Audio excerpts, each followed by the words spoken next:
playing surface into the parking area. Please park at a safe distance from the stadium. The Jackfish and the City of Welland are not responsible for any damage to vehicles.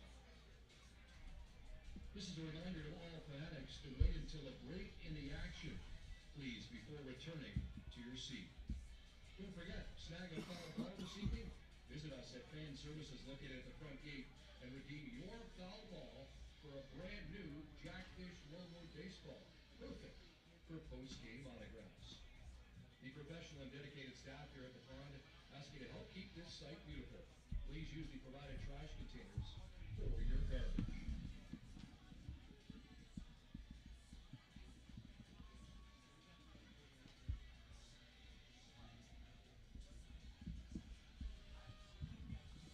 You got third lineup? The environment Brandon weather Nicholson, forecast former Jackfish. by WellandJackfish.com and Mr. Alec Murray. 27 degrees Celsius and breezy. I am hot. I like it, Rod. Follow us at Welland Jackfish on social media to get the latest news, updates, content, and deals. Join the forum online today. I don't know. The 2024 IBL All-Star Showdown rolls into Welland Stadium on Saturday, July 20th as the best from the Intercounty Baseball League take to the field. For tickets, visit wellandjackfish.com/allstar. Want to wear the fish?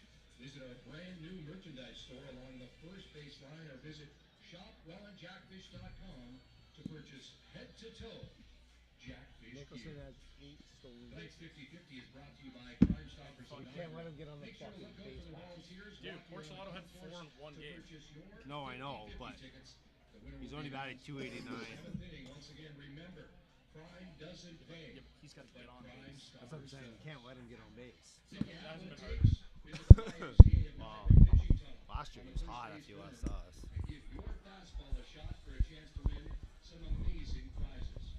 Donations are being accepted to support the YMCA of Niagara Stronger Together program. Learn more at the YMCA of You want to do an audio Niagara test? at YMCA.org. Yeah, let's do that. That's fine. You can. Well, you can see the audio levels.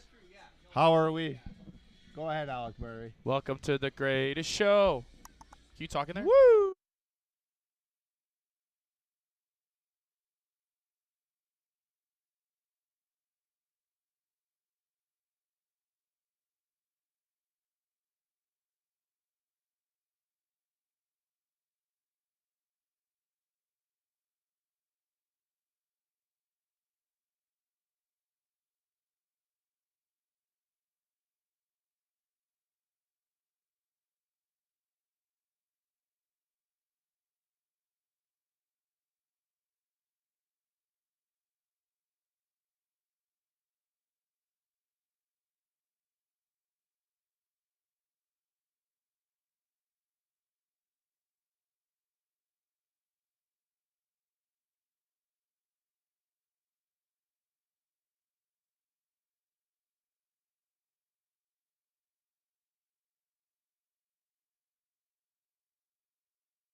shine by the boots. Take a shower, Jack, gotta push on through. Standing all night by the fire, let's raise some hell.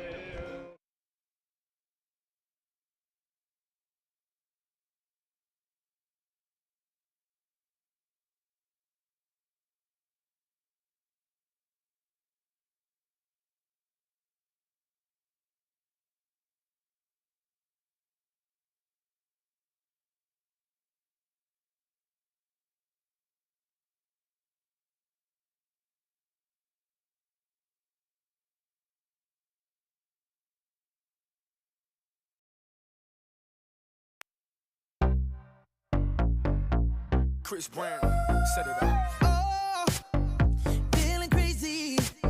The moon is up. The night is hazy. Let's get lost in the shadows. Somewhere we can go where no one else can find. Loosen up your body till it come undone. Loosen up your body, baby, come undone. Loosen up your body till it come undone. Loosen up your body, baby, come undone. Oh my, looking like a good time. Don't disguise the way you wanna love tonight. Oh my, hook you with a brand new high. Don't be shy.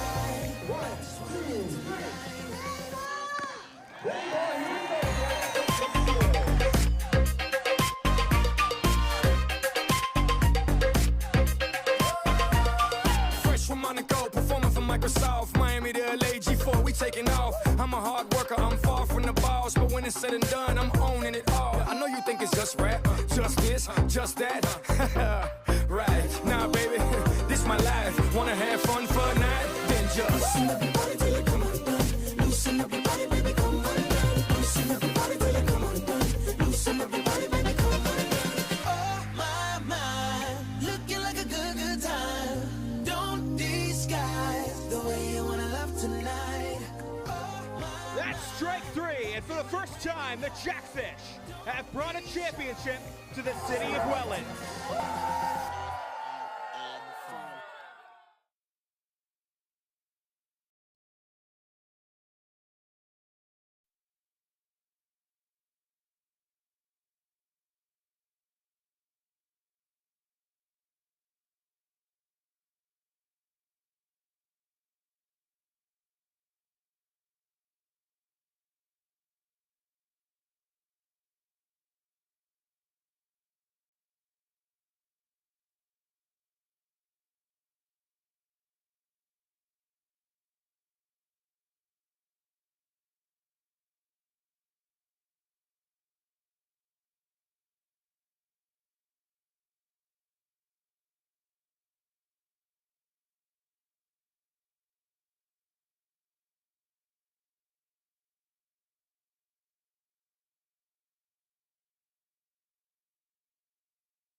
Direct your attention to the pitcher's mound for tonight's ceremonial first pitch, and tonight we welcome the founder of Golf for All Abilities, Special Olympics golfer. Ladies and gentlemen, put your hands together for Mikey Rocco.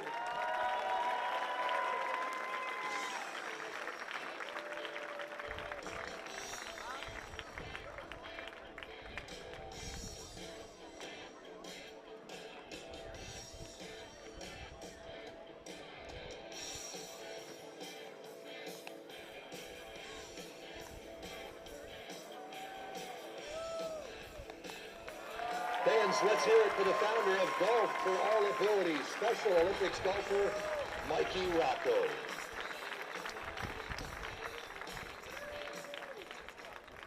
Now down to the field we go with tonight's Play Ball Kid. Director of Fun, Ryan Harrison, take it away. Thank you. I'm here with Miller, who's going to get this party. Get this party started on 3. 1, 2, 3.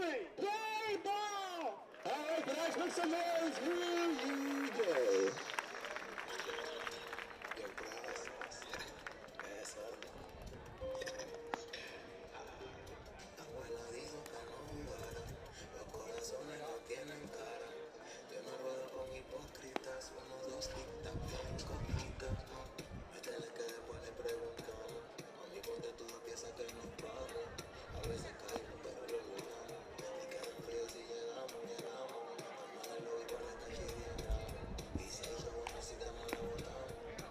And good evening, everybody. Welcome inside Welland Stadium here for a thirsty Thursday nighter. The Hamilton Cardinals in town to take on the Rose City Timber Tigers tonight on Rose City night here at the Pod. It's Thursday night. I'm Alec Murray, Brent Cologne alongside for the ride tonight.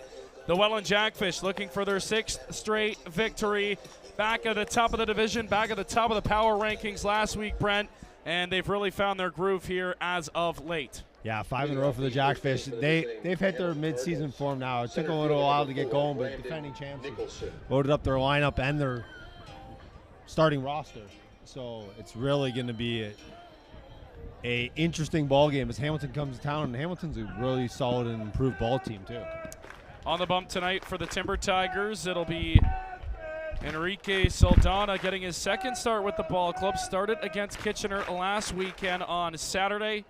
Gets another start here. Had a very good start against Kitchener and gets a little bit of a harder test against the Hamilton Cardinals. Defensively for the Jackfish, it'll be Saldana on the bump. It'll be Robert Mullen doing the catching. As here comes the 1-0. That one to Nicholson, slash to center field, dead on, and right there is Brandon Hupe to haul it in, 1 away.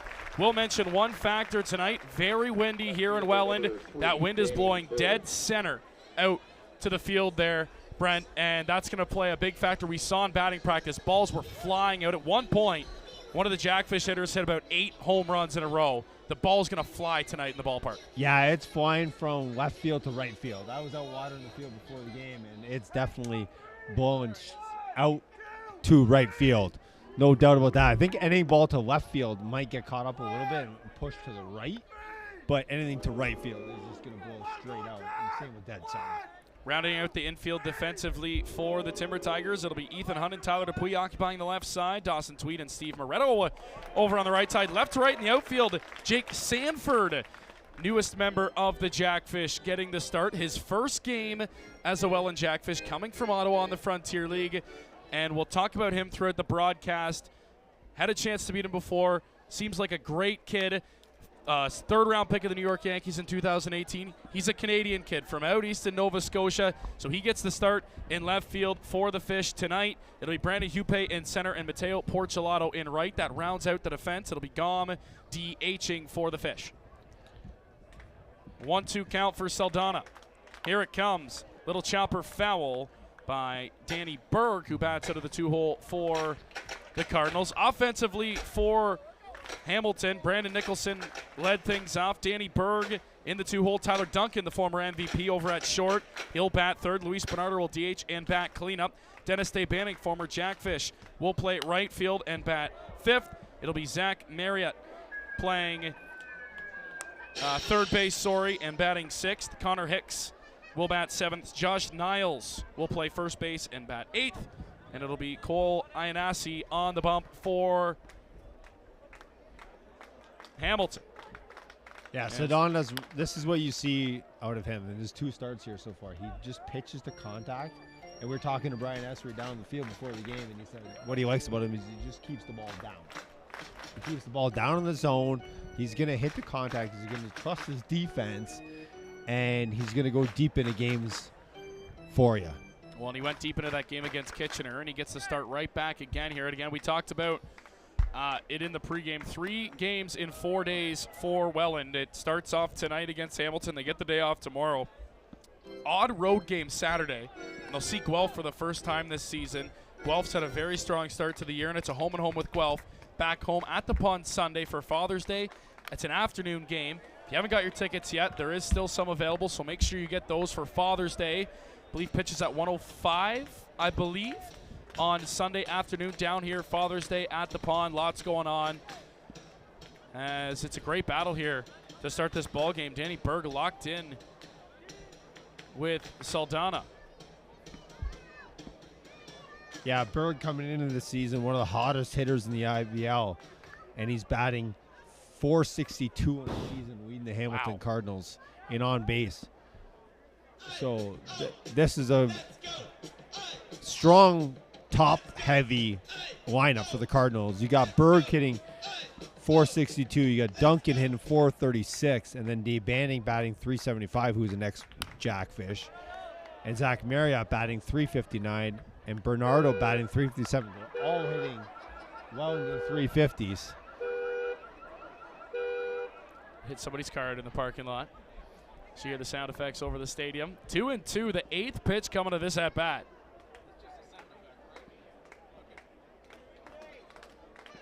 Tyler Duncan in on deck. As here comes the 2-2. Breaking ball, looking for that inside part of the plate, doesn't get the call, and it's ball 3 and it's full count.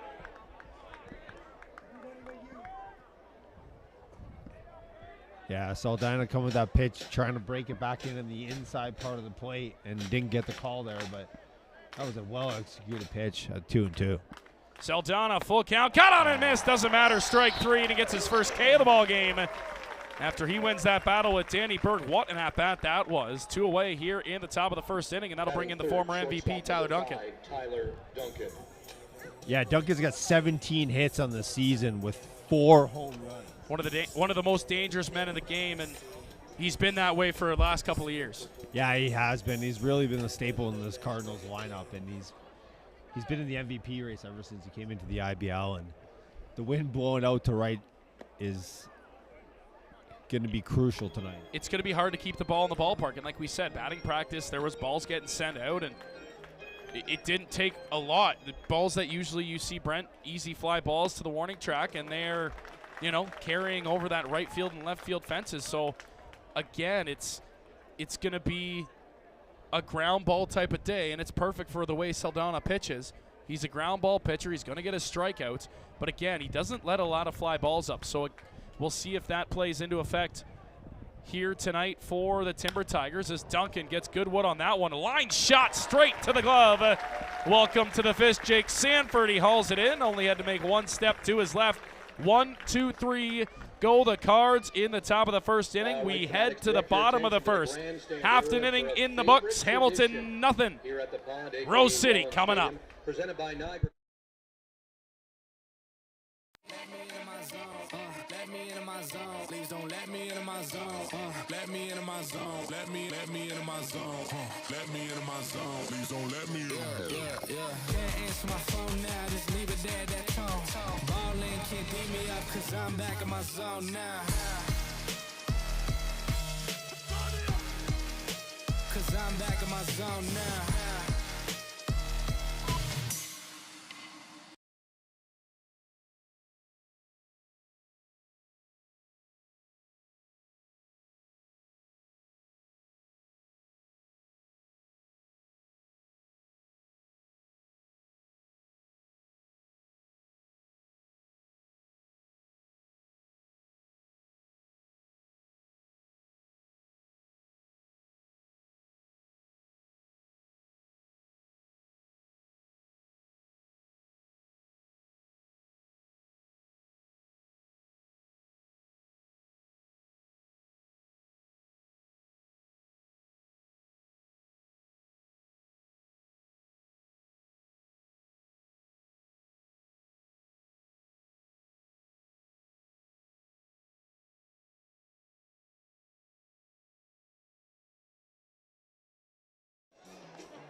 And welcome back inside the ballpark. Bottom of the first inning coming up.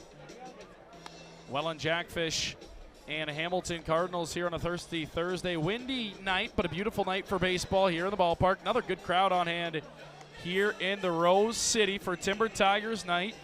Of course, Welland donning those Rose City Timber Tigers 4th alternate uniforms, and you'll see them throughout the season. They mix it in here and there. Last season, it was rebranding yeah. by our social media department, and then all of a sudden people loved fell it. in love with the logo, and then Off the first now inning for your we wear Welland these jerseys every Jackfish year. center fielder And number we can't keep the 21, merchandise in Brandon stock. It Hoope. flew off the shelves, and it's kind of become a second identity. Here is Brandon Hoope. Line up for the Fish tonight. It'll be Brandon Hoope leading things off. Jake Sanford will bat out of the 2-hole. Followed by Steve Moretto and Robert Mullen. Lots of power in that top 4, 1 through 4. Mateo Porcelato will bat 5th. Ty Dupuis 6th. Tyson Gom in the 7-hole. Dawson Tweet out of the 8-hole. And Tyler Hunt out of his 9-hole spot. He is so good out of. On the bump for the Cardinals, it'll be Tak Iguchi taking the mound for Hamilton. Got kind of a side wind delivery coming from that right side of the bump, and it's 0-2 quickly on Hoope, who's really found his stroke here in the last couple of games for the Jackfish. Yeah, he's really came in his own. He hit a home run in Toronto, and it was absolutely crushed. And with the wind blowing out to right field today, we talked about this earlier, but to reiterate, it's more playing like some of the smaller ballparks in the IBL with the wind blowing. Well, in the dimensions, 335 down the line, 400 dead center is the biggest part, corner to corner in the IBL. But with the wind blowing out, Hoope sends that one, and that's going to hang up in center field. A couple of steps back, just kept drifting back on Brandon Nicholson, a guy who knows this outfield so well. And again, that gave him problems as he had to take a couple of steps back on in front of the warning track, and that'll bring in Jake Sanford for his first at-bat in a Fish uniform, and the excitement around this kid is massive. We saw him in batting practice. He was crushing baseballs, and coming down from Ottawa in the Outlaw League, let's see what Sanford can do here in a Jackfish uniform, and it's 0-1. Yeah, Sanford coming in from the Frontier League, playing with the Ottawa team. Changes up on him. 0-2 now. Talked about Sanford. He's a 2018 third-round draft pick of the New York Yankees. East Coast kid. Yeah, we were watching him in batting practice. He hit 8 balls out of the ballpark. Just with ease. Crushes them.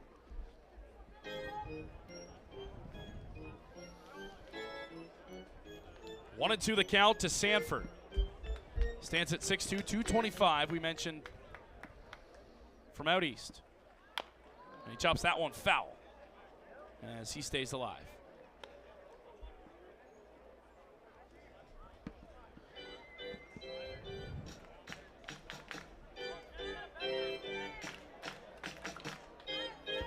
Yeah, Gucci's really had a good start. He's just throwing strikes. It's kind of an odd delivery coming from the side. But he's been just throwing strikes to start the game. Sanford able to foul that one off out of play. Going to come down. Oh, almost a great catch by a fan. Couldn't come up with it. A one-hand grab. Dropped but collected by a fan from Gasline. Shell 1 and 2. Sanford in a count. Steve Moretto on deck. One away here in the bottom of the first inning. Here comes the 1-2. It's outside. 2-2 the count now to Sanford. Yeah, Taguchi's not throwing particularly hard, but he's really his breaking ball seemed to move a lot, and you can see the Welland Fish is just trying to get used to the delivery. Big cut and a miss. Just coming up empty on that one. Sanford down on strikes. 2 away. And again, you're exactly right. Doesn't throw incredibly hard, but for a lot of these guys used to seeing hard deliveries coming their way, it's a little bit of a mix-up coming at him. And here's Steve Moretto. Steve Moretto also hit 2 home runs on Sunday in Toronto.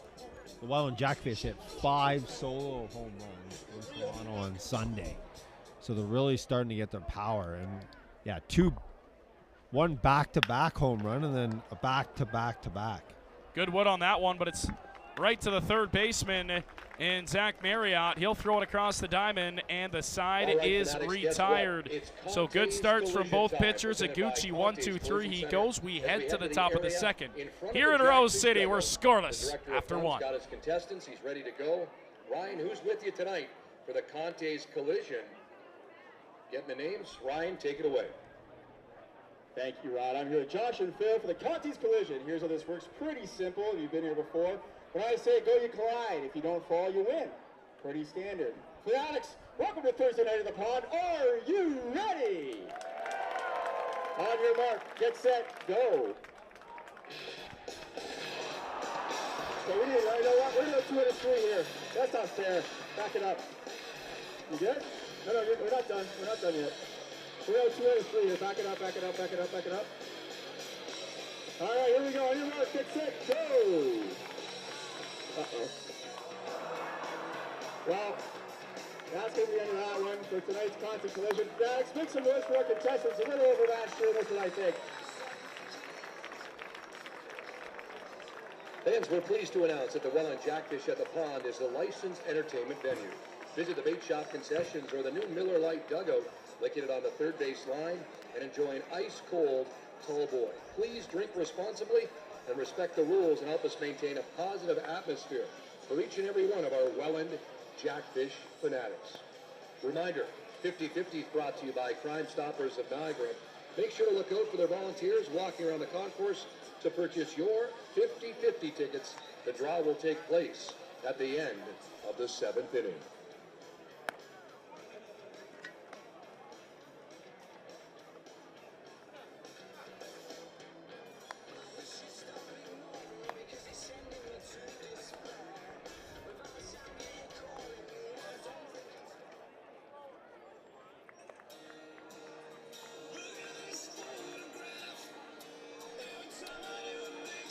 Back inside the ballpark here on Rose City night. Timber Tigers and Cardinals scoreless to the second inning we go.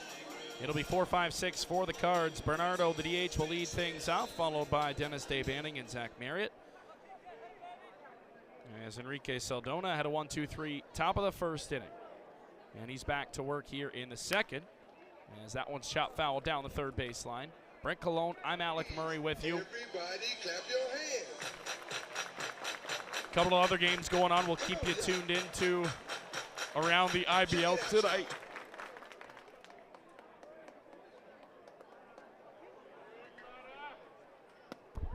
There you go. Bernardo, the DH for Hamilton tonight, batting .357 in the season. He's third on the team in RBIs with 11 RBIs. 15 hits, 1 home run. 1-1 the count, check swing. Looked like he did. No, check down, he didn't.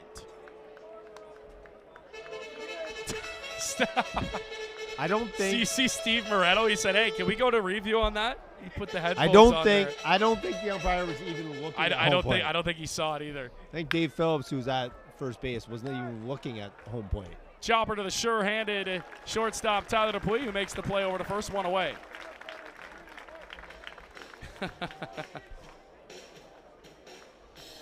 Right fielder number 16, Dennis DeBanning. Well, there was an interesting conversation during one of the games today that I was watching this afternoon. It was St. Louis and Pittsburgh, and the broadcasters were speaking on this electronic strike zone and the all the electronic coming into play in the MLB, and they both said they're not looking forward to it because they said it's a game played by humans and ref by humans, and they said they both like the controversy it causes sometimes. It adds entertainment, it adds excitement to the ball game. They're both against bringing the electronic strike zone and the instant replays to the MLB. I thought it was an interesting take when they talked on it because, again, they're right. Right? A questionable call gets made or, such like that. It adds excitement to the fans. It adds energy, right?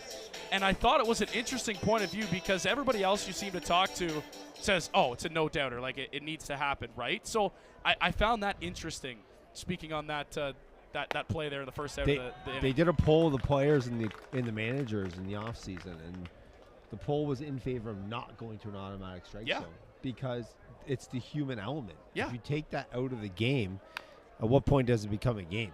Well, Like, exactly, right? Are you going to put robots back there? Like, I think everybody, yes, we rip on umpires, but they have the hardest job. Like, Absolutely.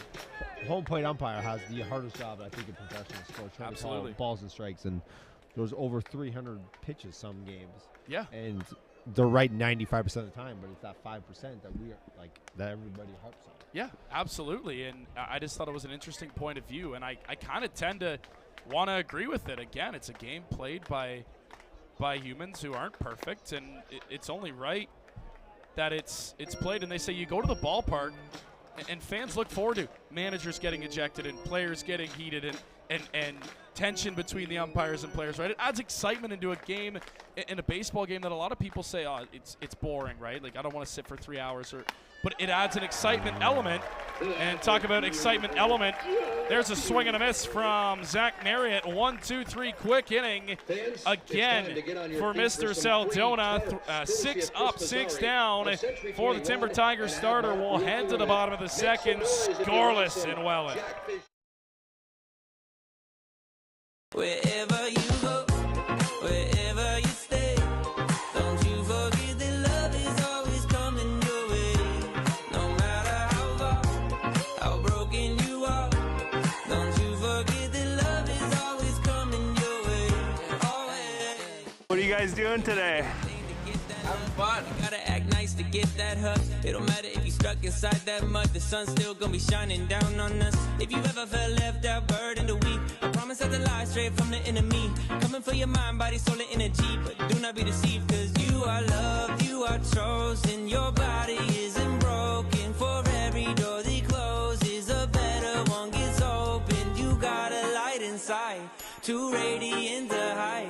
If you don't think so, let me change your mind. Wherever you go, wherever you stay, don't you forget that love is always coming your way. No matter how far, how broken you are, don't you forget that love is always coming your way.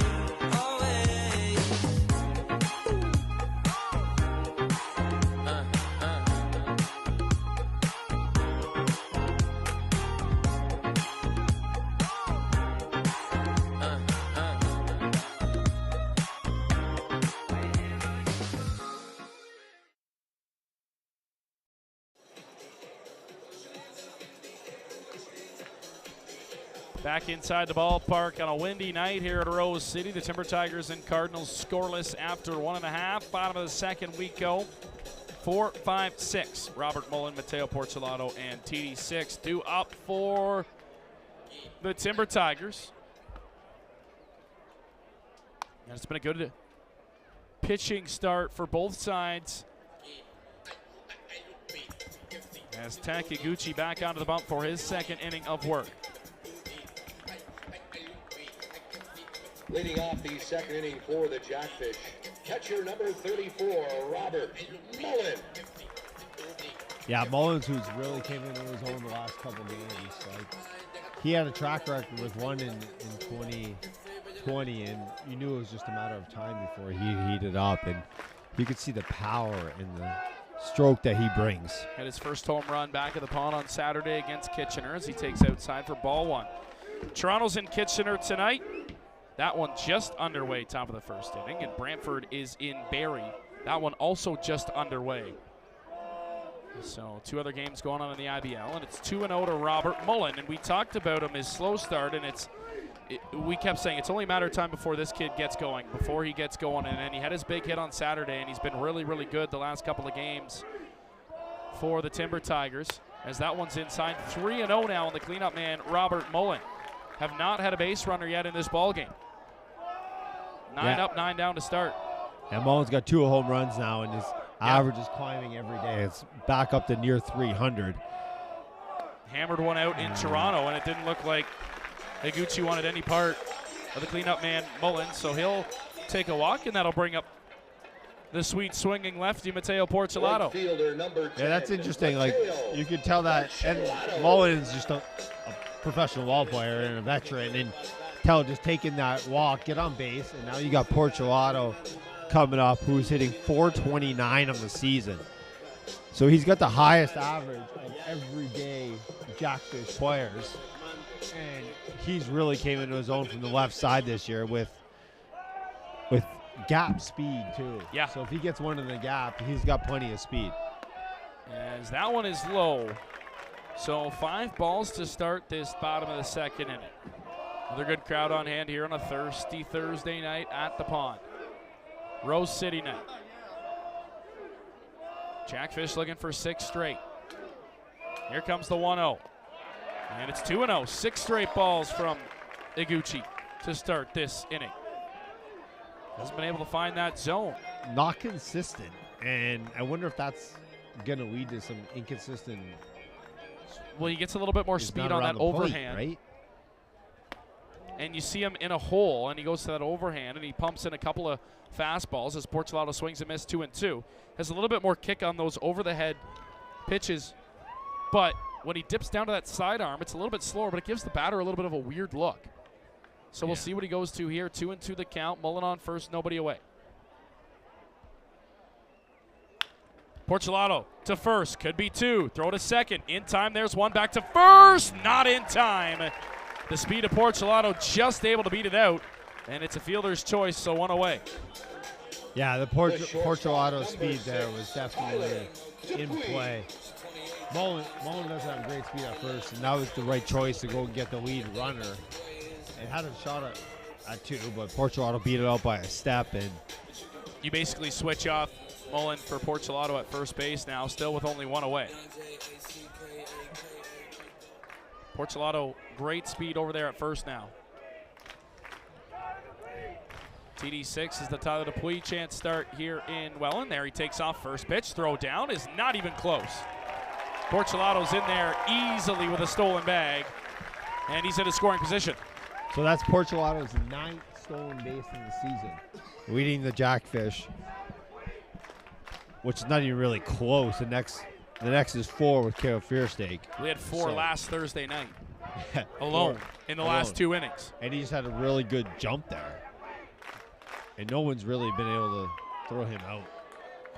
Bender that bends on the inside part of the plate is called for strike 2, and it's an 0-2 hole to TD6. Base hit will score Porcelado more than likely. Oh, base hit definitely scores Porcelado here. With his speed, there's no doubt. Dupuis, good eye on a close pitch and an 0-2 count. Now 1-2.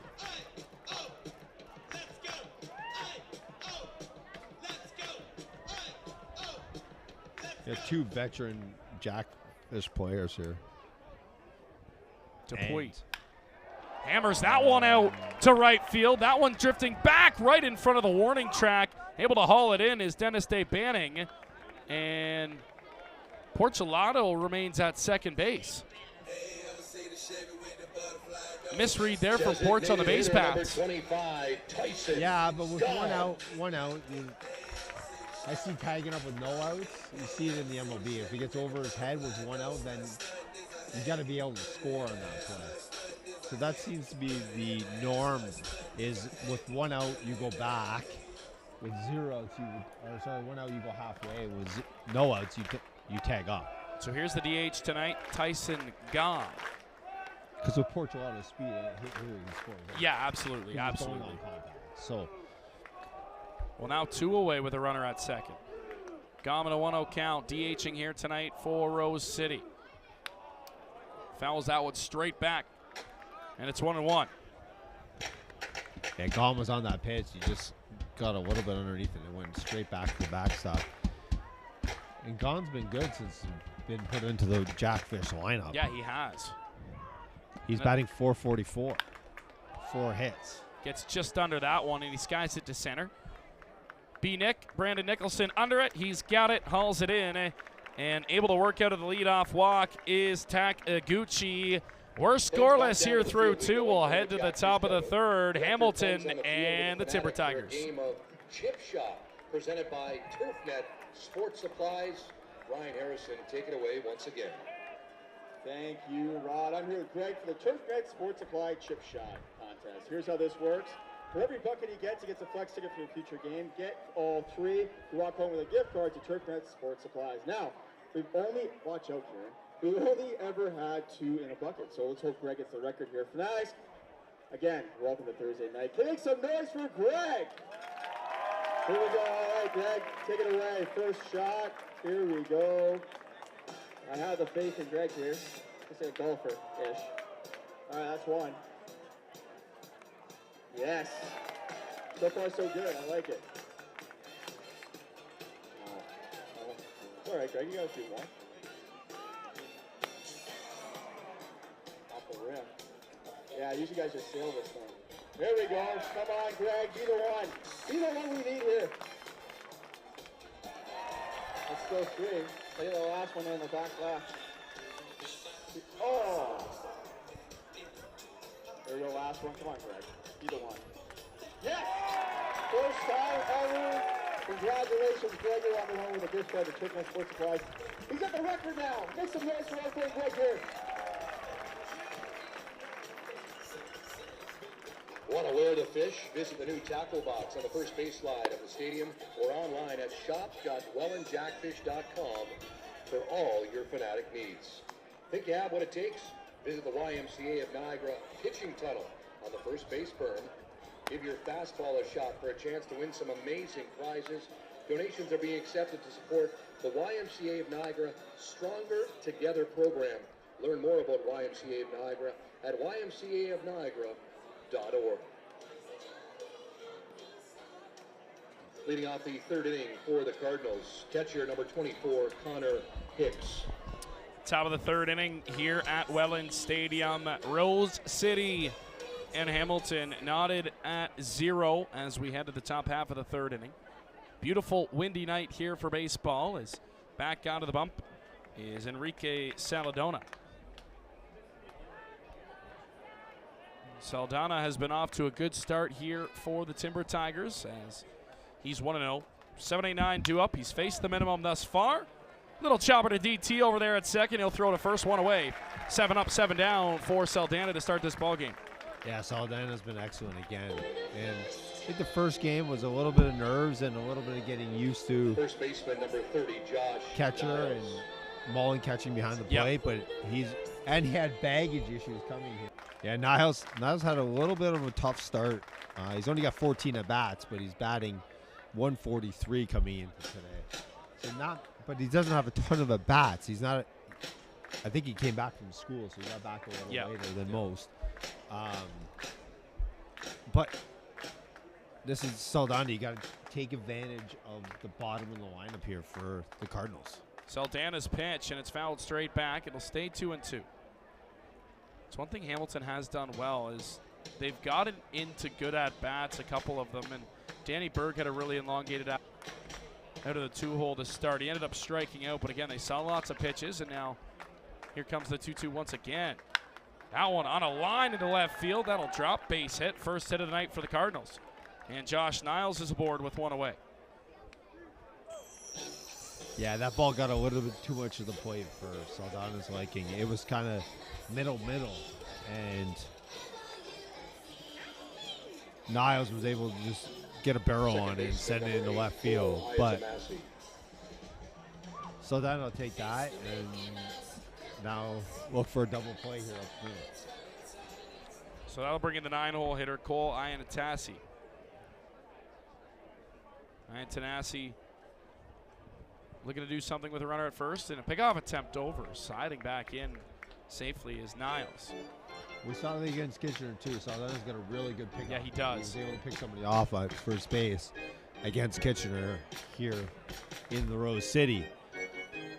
So again, it does 2 things. A, it gives him a chance to pick somebody off, and B, it keeps that batter closer. Look with that out. one.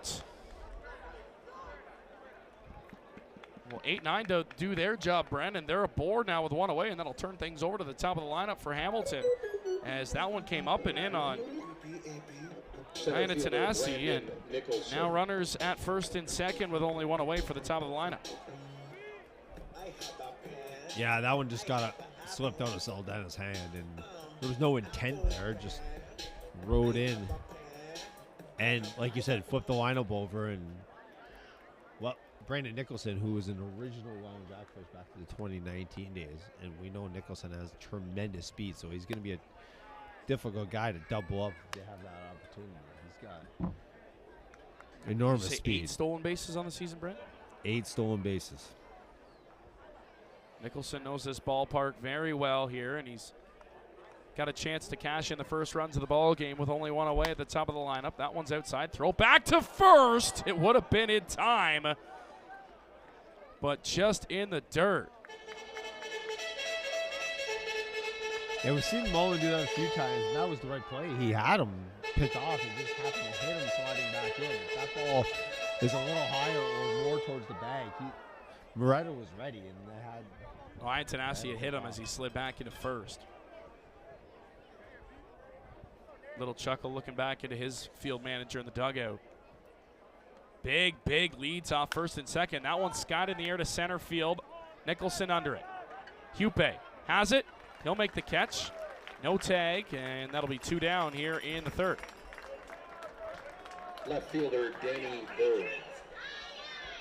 So another fly out to center field for Nicholson, and that'll bring in Danny Bird.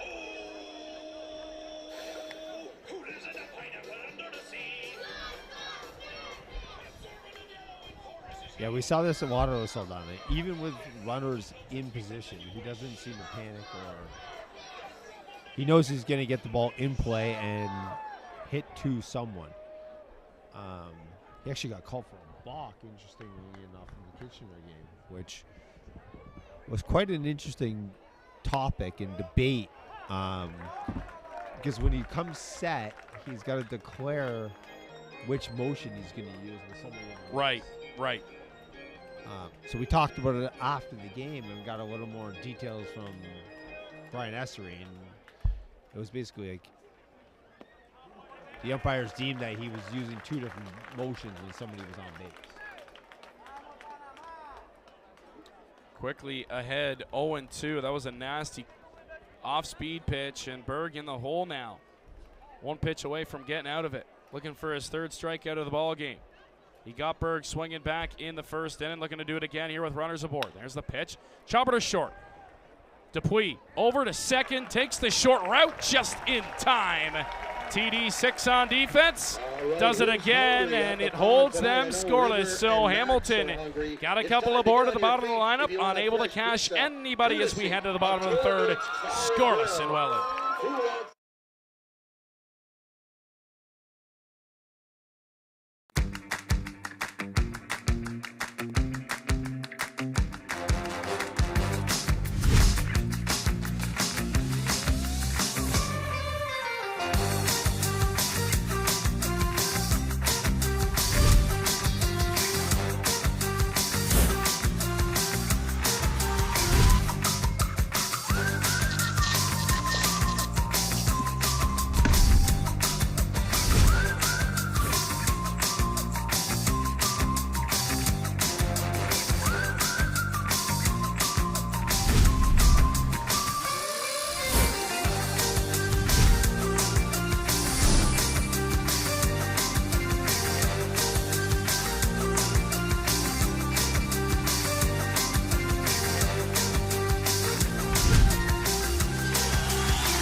Tailgates is the official post-game party of your Welland Jackfish. Visit Tailgates Bar and Grill at 200 Fitch Street in Welland. Join the Fanatics every road game. At Tailgates is the official road game viewing location during the 2024 season. Don't forget, if you snag a foul ball tonight, visit us at Fan Services, located at the front gate, and redeem your foul ball for a brand new Jackfish logo baseball. Perfect for post-game autographs. Back inside the ballpark here, Rose City Timber Tigers night. Hamilton and Rose City scoreless to the bottom of the third we go.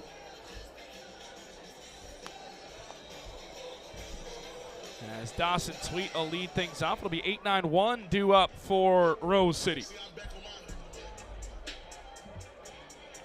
Leading off the third inning for the Fish, second baseman number 20, Dawson Tweet. Yeah, Dawson Tweet's kind of batted all over the lineup. They saw him in the leadoff spot earlier in the season, and now he's batting in the 8th hole, but he's got elite speed.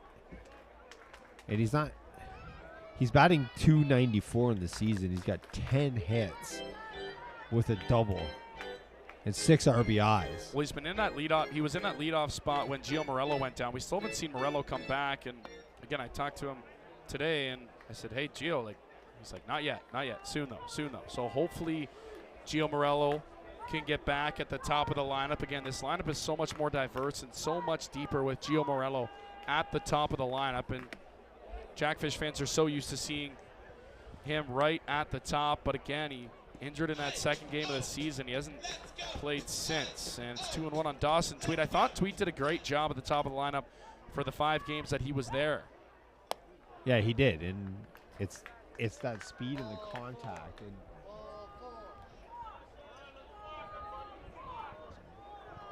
3-1 the count.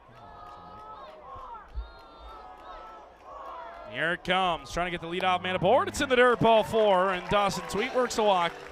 And right away, you got speed aboard for the Jackfish to start the bottom of the 3rd inning. So again, they get the leadoff man aboard here, Brent. And let's see if the bottom of the order can get rolling for the top of the order, just like Hamilton set up for their top guys, and they couldn't come through. But it'll be Ethan Hunt, who's just been unreal out of the 9-hole. And we talked to manager Brian Essery, and he's like, honestly, Ethan Hunt just loves the 9-hole. And he said that he loves hitting in the 9 spot, and he's been excellent. Because he's not a 9-hole caliber type of hitter. He's much better than a throwdown. It was to the other side of the bag, and Tweet was there easily. So another stolen base for the Fish here. That's their 2nd of the night, only in the 3rd inning. yeah, Tweet had an excellent jump on that play, and there really wasn't much. 0-2 the count. And now home plate umpire stepping out front of the batter's box. Not sure what that's all about. Should be Hamilton out of the dugout, or I'm not sure what they're pointing at. Some confusion. 0-2 though to Hunt now in a hole. Here comes the pitch. Hunt throws the bat head at it. That one's going to bloop into center field. Great speed, Tweet. Getting the wave around 3rd. He'll score without a throw. RBI single for Ethan Hunt. And Rose City strikes first in the bottom of the 3rd. It's 1-0 Timber Tigers. See a little bit of lineup shake there. Moving down Tweet to the 8th hole. Gets on base with excellent speed. Steals second. And Hunt clutch in the 9 spot. Absolutely pokes one into center field, and Tweet scores easily without a throw. And it shows the balance of the Timber Tigers lineup. There you go. 1-9.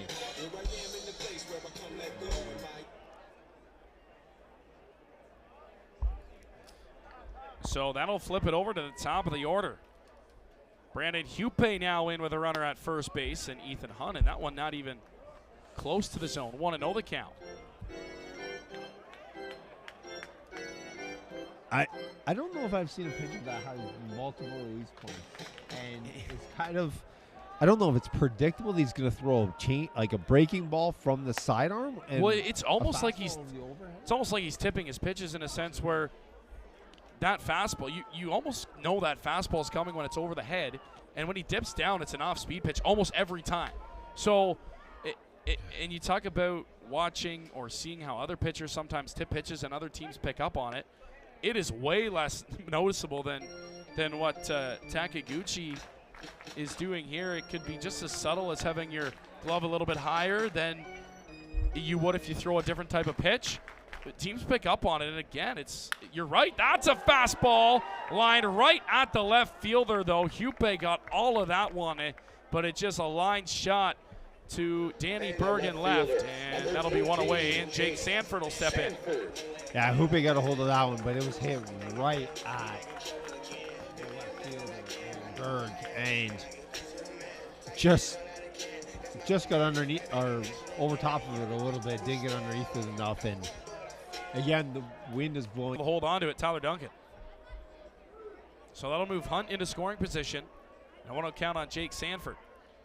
Yeah, that was the best throw we've seen over Niles, and it would have been quite close at second base if second base or shortstop, was able to hold on to that one. Sanford fouls that one straight back to the screen. 1-1. Sanford stands at 6'2", 225. First game in a Timber Tiger Jackfish uniform. Hunt, big lead at second. Here's the pitch. Sanford gets into one. That's down the line. Fair ball. It's going to drop. Sanford, big turn to first. Coming home is Hunt. There's his first hit in a Jackfish uniform. And Jake Sanford, welcome to Welland. Welcome to the Rose City, Jake Sanford. Got jammed a little bit, but still had the power to get that one out into right field. And that must feel good. You're second at bat and drive in and run for your first RBI as a Rose City Timber Tiger. First hit, first RBI, Sanford aboard. And that'll keep the beat going here in the bottom of the third with only one out for Moretto. Throw over to first is checking on Sanford, not inside.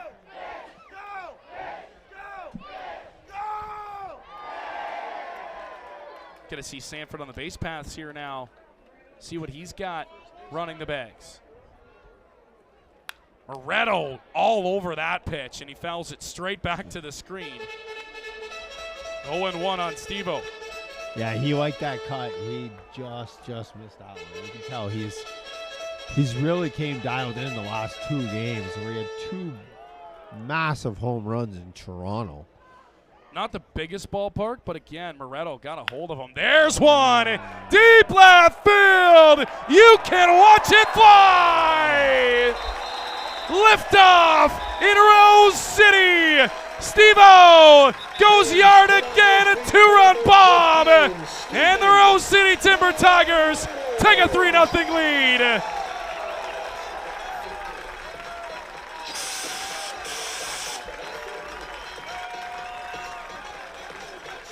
Well, we said if they get one in the air, it's got a good chance to fly. Steve-O.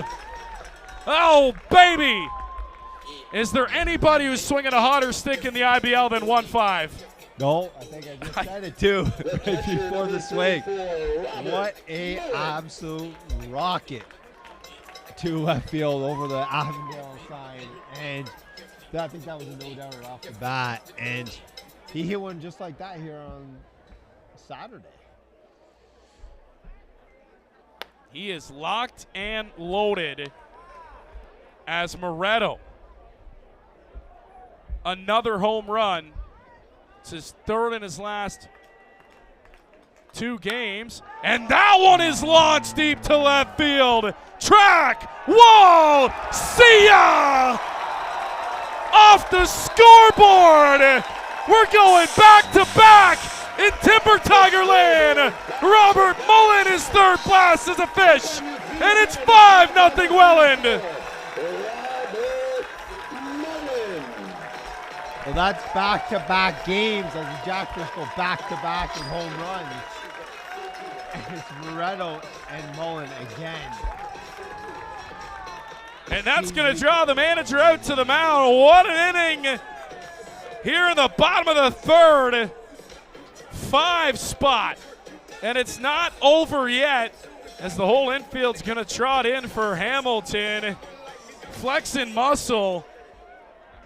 What a start for the Timber Tigers, and they've got the long ball working. What did we set the home run total at today? We talked about it earlier, and I said 4.5 because the wind, if you get it in the air, and that's a ball that's probably not a home run, but the wind caught it. And it, again, to the deepest part of the ballpark. That one right out, and it's off the scoreboard. And it had some pop to it. The wind carried it right out. We talk about that wind blowing out to left, and Mullen didn't miss it. We talked about the wind blowing out, and that one definitely carried. And on a still dead night, that might be to the warning track, maybe off the wall. But yeah, the ball just carried and carried in.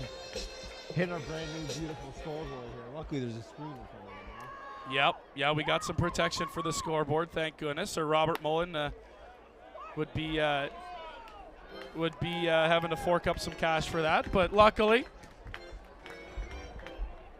looks all good from here still. Might be a ding in the fencing there in front of it, but that's all right.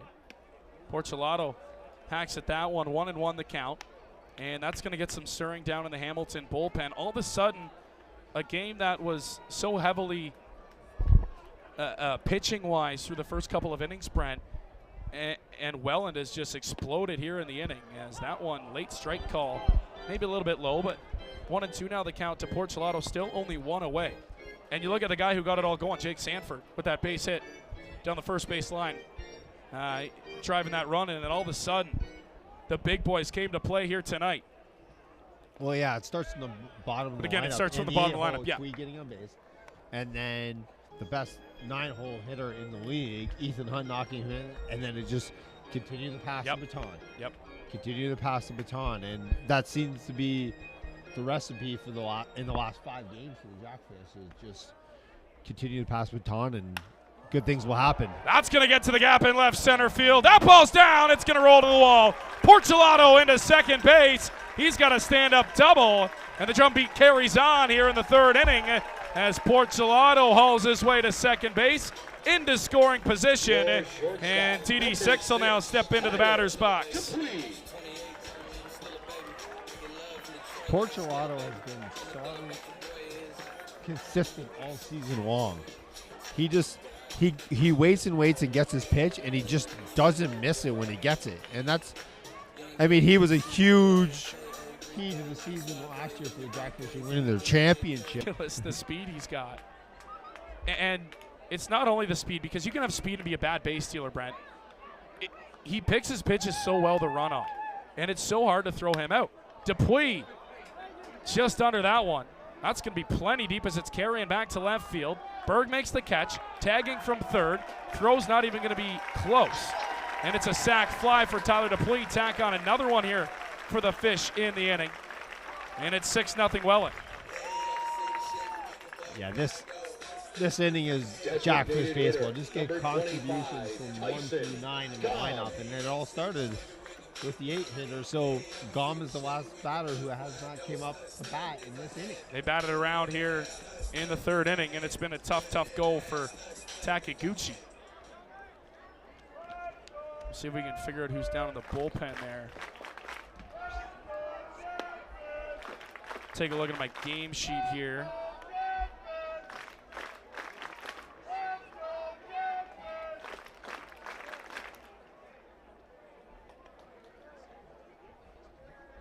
See if we can figure it out. They got double barrel action now starting up in the Hamilton bullpen. 2-0 the count to Tyson Gom, and back on deck is the guy who, again, started this inning off with a walk, is Dawson Tweed. And again, good signs from this Jackfish lineup, because we talked about it at the top of the inning, Brent. Gio Morello's still out of the lineup. When they get that guy back, they're not even at full strength yet, this offense. So, again, they're still missing one of their best bats in Gio Morello. And when he comes back, it's going to shift everybody down a spot. Speaks how deep this lineup is as Gom slashes one up the middle.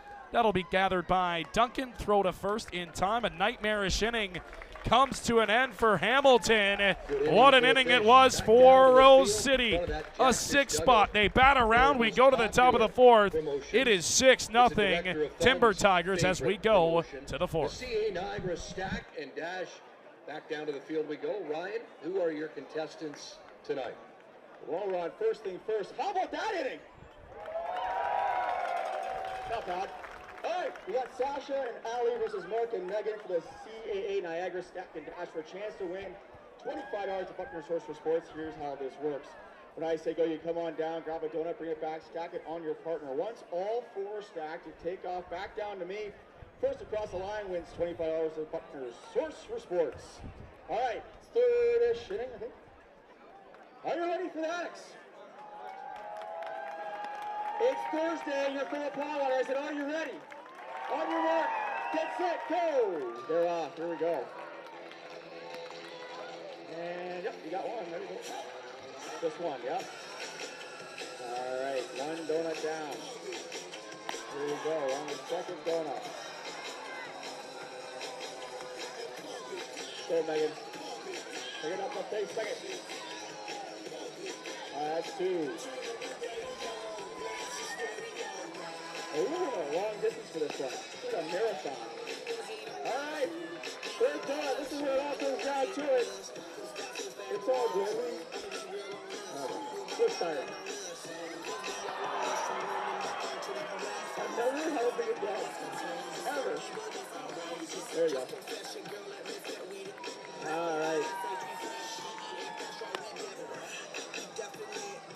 Now let's look at your winner now. Congratulations, Sasha. Now you're up at home with $20 under Social Sports.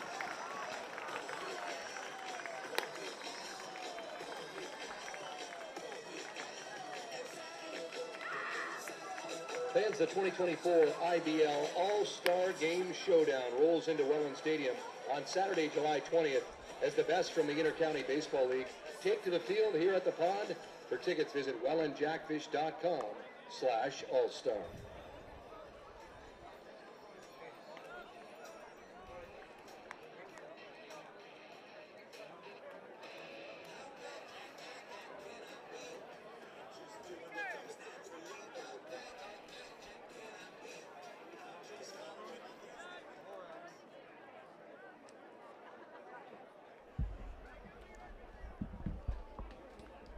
Welcome back inside the ballpark. I'm Alec Murray, Brent Colon alongside. Top of the fourth inning.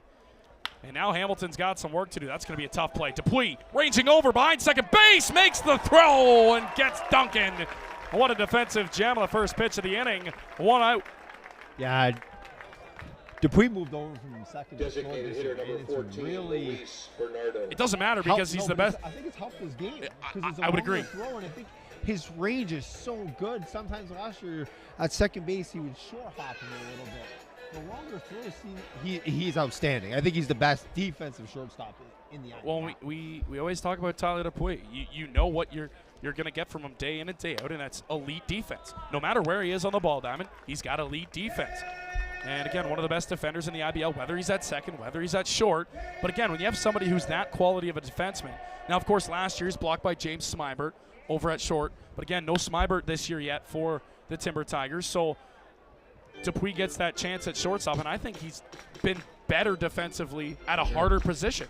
I 100% agree. I think his arm plays. He doesn't have as much time to think about it at short, and his arm just plays well. He's got an outstanding range and an outstanding arm there from short, and he's been so consistent up the middle. And when you bring in a pitcher like Saldana who's going to pitch the contact, you need your heart of your defense to be strong and outstanding like they have been. That one's flown into center field. Hupe had a tough read on it, but is able to come in and make the catch 2 away quickly. Yeah, that ball looked like it was Fielder all Dennis harder off the bat, Devaney. and then it actually ended up going distance-wise, and it was a little bit off the end of the bat.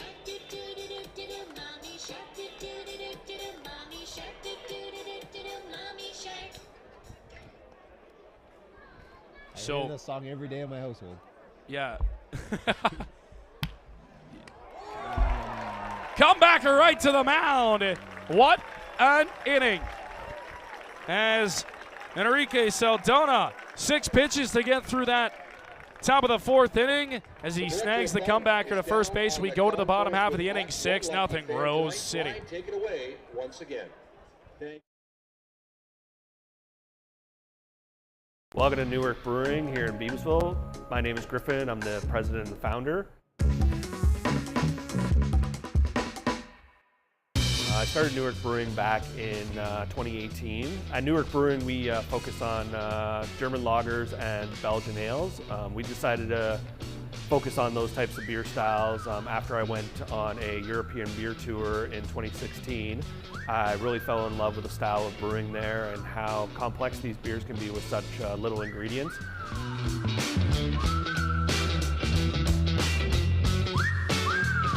We started out as a contract brewer, so meaning that we had another brewery here in Beamsville, just off Ontario Street. And May 20th, we opened our tap room and kitchen.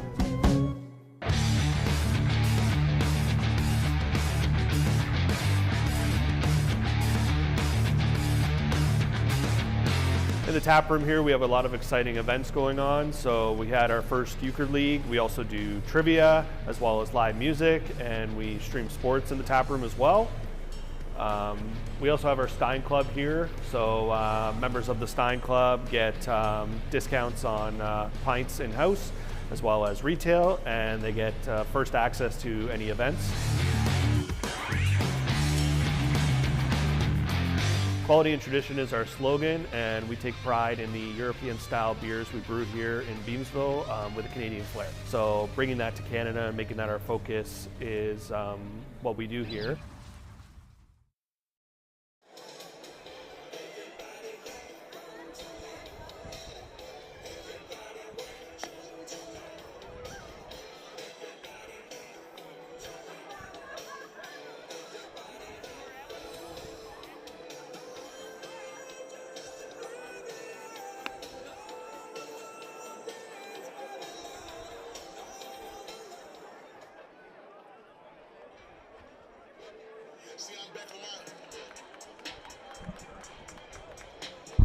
Leading off the fourth inning for the Fish, second baseman number 20, Dawson Tweet.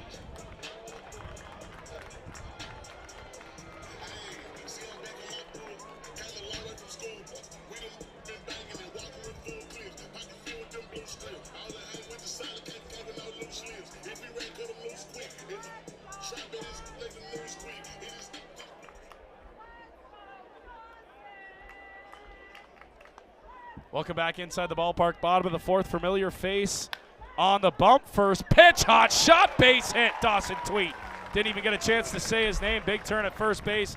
Casey Howard onto the mound for the Hamilton Cardinals. Played in Welland last year, won a ring in Welland last year, and now he's in the Hammer. And first pitch he throws is knocked in to right center.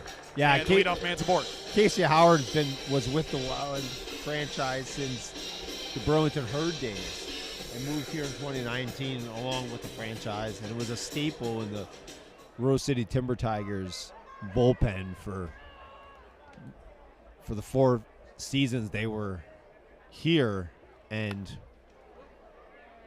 like you said, won a ring here with the Timber Tigers last season.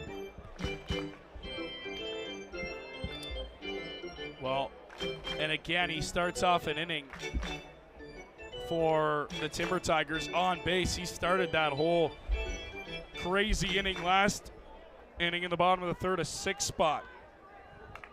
And this isn't your regular 8-9 hitters that you see at the bottom of an order. It's 1-1 now on Ethan Hunt. Yeah, this seems to be the recipe for success with the Timber Tigers, is just continue to pass on the baton. Howard seems to have a better pickoff move and paying a little more attention to the base runners because he knows the Timber Tigers' MO. And third base coach Ricky Pelletier has always been run first mentality, and everybody has a green light, and you can tell it's been that standard. It's been that way all season, again with Ricky back at third base. Well, and 4 solo bases in that last bottom of the inning and the bottom of the third, Brandon. Again, they had Tweet running on the pitch. It just puts pressure on the defense and opens more holes. Absolutely. Like, now you look around and the whole right side for Hunt, if he wants to, is open. That one into center field will hang up for Nicholson. He hauls it in. And a trio of Jackfish, a couple of former and one current, team up for the out as Brandon Nicholson, former Jackfish, makes the catch in center field. And that'll bring the top of the order back up as Brandon Hupe steps in with a runner at first. How long's Tweet going to be at first for?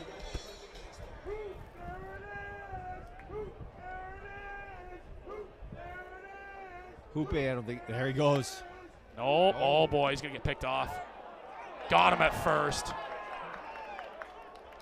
Well, you have to make a decision. Are you going to go or are you not going to go? Tweet got caught up, tried to make it back. It's a great throw from Connor Hickson behind the dish, Brent, and they nab Tweet at first, so that aggressive base running nabs Welland, and now 2 away. I think he got such a good lead, he put on the brakes. And I then think he probably would have been better off running to second. Yeah, and when he put on the brakes, and that's when he decided that he was going to come back, and Hicks was 3 behind him. I don't know if he slipped or he just put on the brakes and got such a good lead, didn't think Howard was going to go home, but at that point he was a no man. 1-1 to Hupe. Hupe smacks one foul down the third base line. 1-2. Hupe 0 for 2 in the ball game.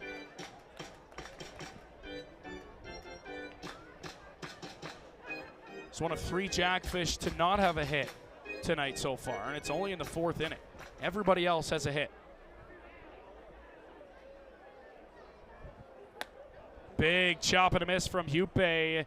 And a nice inning from Casey Howard back on the bump in Welland as he gets a little bit of help from defense and Hicks behind the dish. But he faces the minimum in the inning as we head to the top of the 5th. It's Welland up 6 over Hamilton. What are their names? All right, Rod, it's time for the Empty Bellies Isabel race with Jacob and Thomas. Here's how this works when I say go, bat to head to... Oh.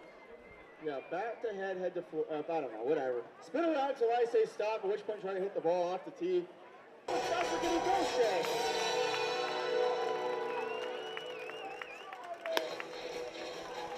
Judge, on your mark, get set, go. Jacob, congratulations on the whole $25 to Empty Bellies. Next, Benson goes to hit the catch once again.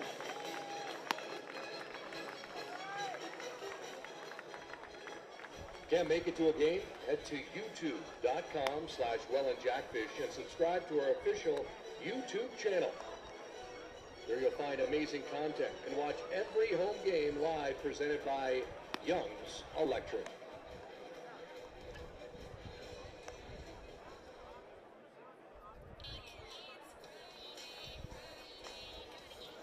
Leading off the 5th inning for Hamilton, third baseman Zach Marriott.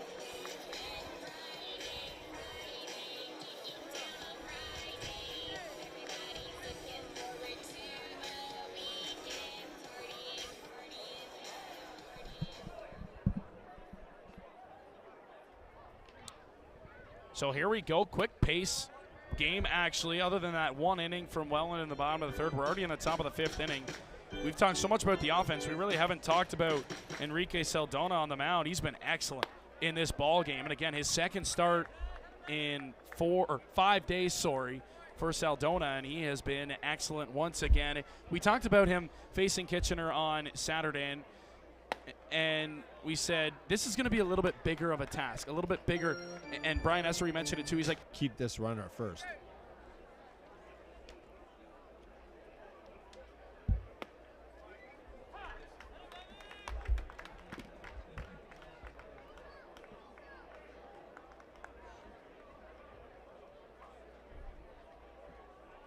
Oh, 0-1 the count. A runner aboard, leadoff man of Marriott at first. It's Connor Hicks, the catcher now. Saldana deals as that one slash foul up on the third baseline, up onto the berm. And it's quickly 0-2.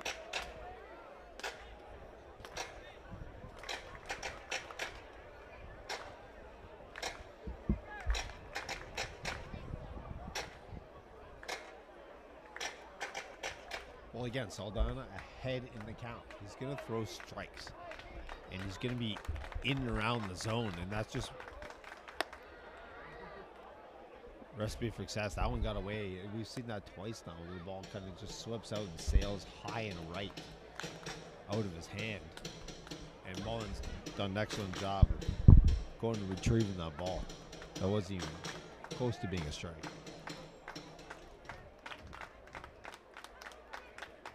Here comes the pitch, and just low. Close pitch. And it's 2-2 to Hicks now. Interesting time of the night here with the lights on, but it's still, the sun's still setting and the clouds coming in. It's a really tough sky here. It's starting to get Very dark at Welland Stadium, but the wind is still blowing out. Cut on and missed. And strike 3 as Connor Hicks is sat down. That's the first out of the inning and 1 away. As that's strikeout number 3 on the night for Saldana. And that'll bring in Josh Niles. Yeah, he got Hicks ahead on that one. He was able to throw a breaking ball and got Hicks to fish and be well in front of it. It's been a really good mix for Saldana of fastballs and breaking pitches. That one's in there for strike 1.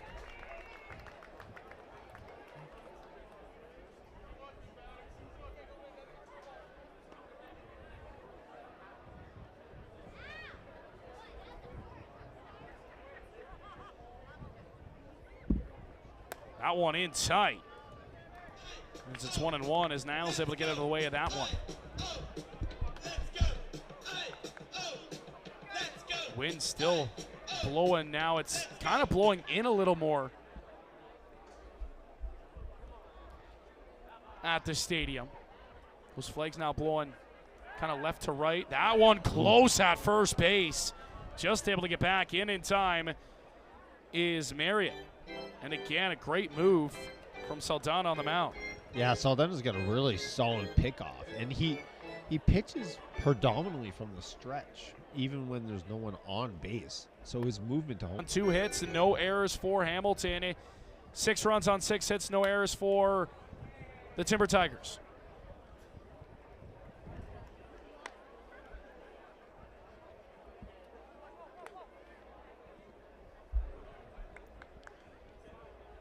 Yeah, Saldana's been as advertised in his 2 starts here at Welland Stadium, and he seems to be really enjoying himself here in the Rose City as well. Thus far, 2-2 on the way. In on his hands, just able to get a piece of it, and that one stings on Niles as he gives that left hand a shake. Yeah, Niles got really jammed in tight there. And we saw it in, I think it was the Yankees game this week, and where the batter actually swung at the ball but was hit by the pitch, but he was called out because he swung at strike 3. Quite an interesting play. Here comes the pitch. That one laced through the left side, base hit. So Niles has his second knock of the ball game, and runners at first and second with 1 away now. We talked about the struggles of Josh Niles, but in limited at-bats, Brent, but he's really been good here tonight so far for him. He's been their best hitter. Yeah, he has been, and he's hitting down in the 8th spot, but I think that was just a matter of getting used to the Inter-County Baseball League. And Saldana has had a little bit of issues with the bottom of the lineup here. He's been outstanding against the top of the lineup. Yeah. It's been the bottom of the lineup that's given him more troubles here for the Cardinals.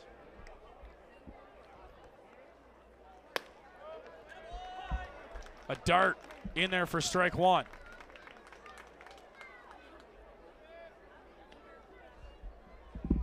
But with how productive this defense has been all season, just keeping him in the zone and getting a ball hit to the defense, they'll be able to get out of this.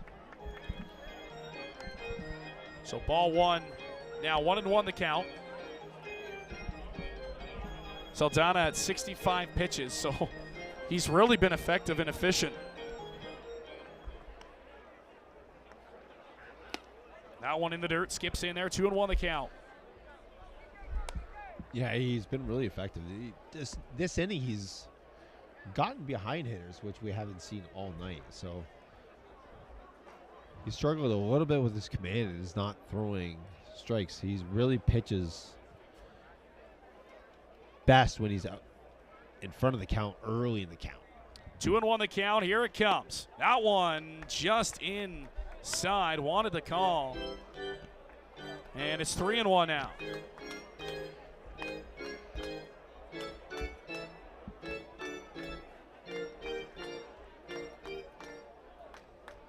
Hamilton threatening here for the first time really in the ball game.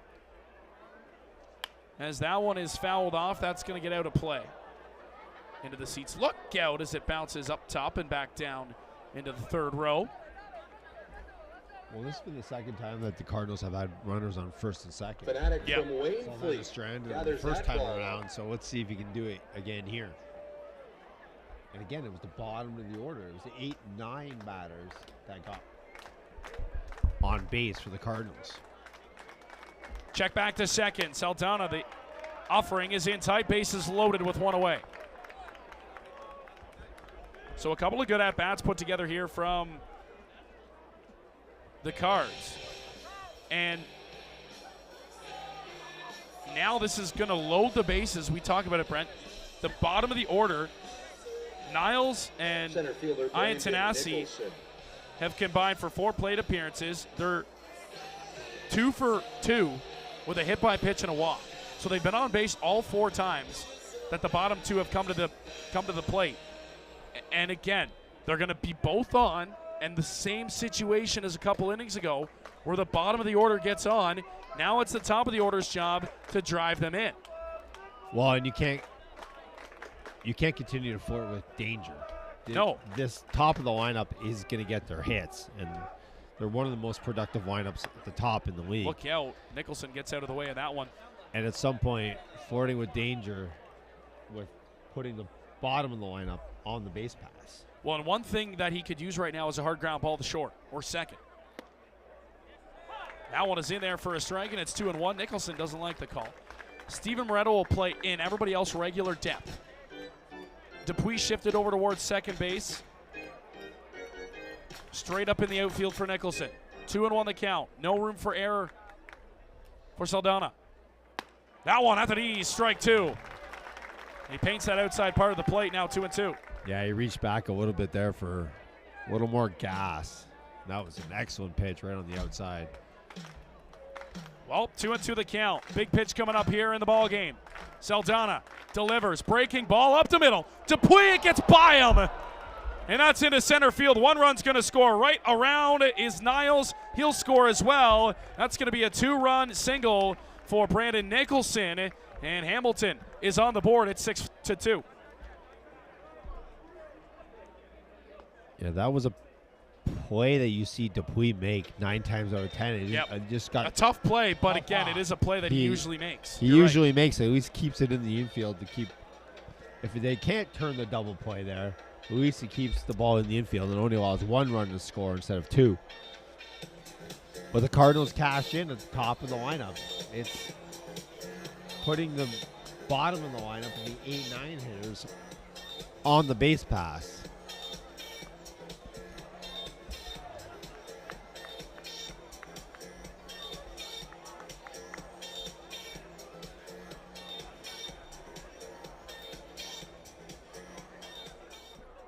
Well, Brandon Underhill starting to loosen in the pen for the Timber Tigers. And still only 1 out here in the top half of the 5th inning. Hamilton has scratched across 2 thus far, and that'll bring in Danny Berg.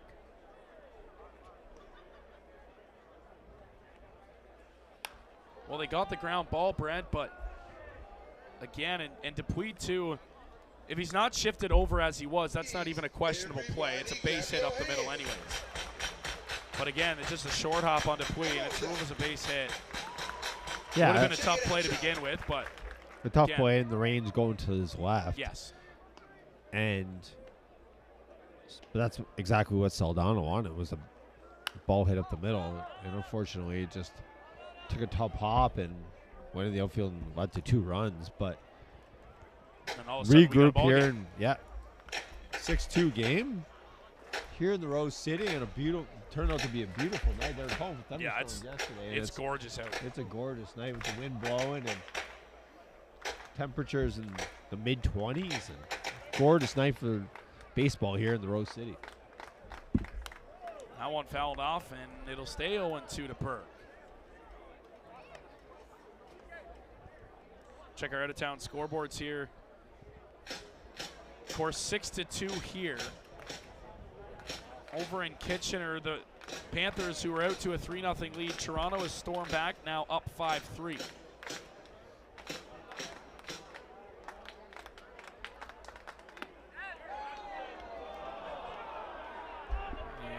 That one, fans wanting the call. That's not going to get it. 1-2. Brantford is in Barrie. We'll try and track down a score for you in that game.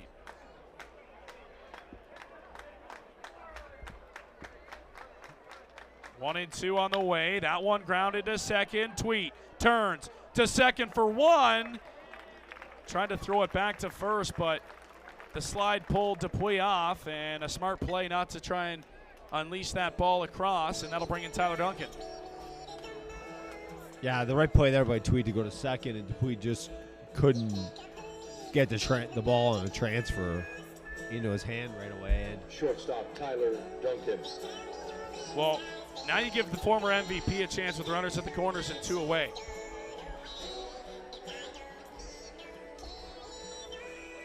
So in a weather delay in Barrie. So the Red Sox and Baycats delayed at the moment. Duncan, high chopper to third. Hunt's got it in time, inning over. Hamilton does scratch across a couple on Brandon Nicholson's 2 RBI single, but that's all they get. We head to the bottom half of the inning. Rose City remains on top at 6-2, Timber Tigers. Direct your attention. Let me into my zone. Please don't let me into my zone. Let me into my zone. Let me into my zone. Let me into my zone. Please don't let me in. Can't answer my phone now. Just leave it there, that tone. Ballin' can't beat me up, cause I'm back in my zone now. Cause I'm back in my zone now.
For the Fish, left fielder number 13, Jake Sanford.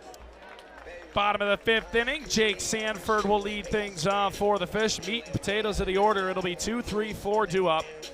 Sanford, Moretto, followed by Robert Mullet against Casey Howard, back out for his 2nd inning of work. First pitch to Sanford. He is outside for ball 1.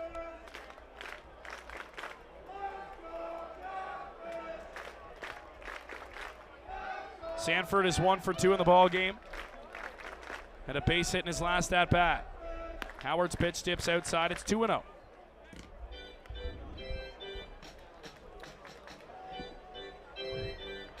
So a little bit tougher of a task here for Howard with 2-3-4 and a lot of power at the plate.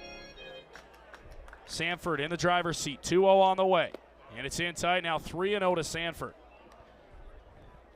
Yeah, Howard hasn't gave him a pitch to hit here at all. I think he's staying away from the power, and this is going to be. Well, I mean, like, you stay away from one, but you can't stay away from the next 3 batters. No. So you got to pick your poison here. Here comes the 3-0. Sanford had the green light, and he fouls it off up onto the berm. It's 3-1. Now they do have the matchup advantage with Moretto and the lefty righty. Yeah, Sanford just hasn't found a strike. He had that double, but swung at that one. Chase ball 4, yeah. Clearly ball 4. We get righty-righty with Moretto. So maybe Hamilton likes that. But again, now it's a full count as he's chased the pitch here. 3-2 to Sanford. Howard delivers home. Sanford chops it foul, and you'll see another one. Sanford's going to get his money's worth. It doesn't look like he's going to take 2. He's a pro-level hitter. Yeah. He's a guy who's going to get, again, like you said, his money's worth. Now he's got to battle away here in a 3-2 count. Here it comes. Reaches out and fouls off another one. So he's seen his fair share of pitches to lead off this bottom of the 5th.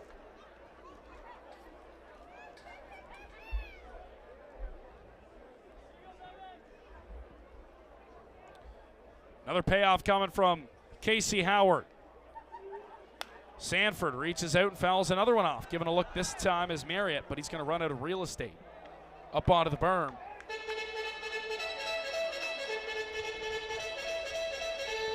And this will be pitch number 10 in this at-bat.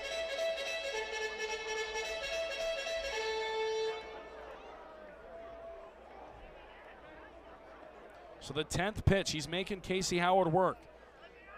Locked in a battle here is Howard's delivery, and he'll see another one.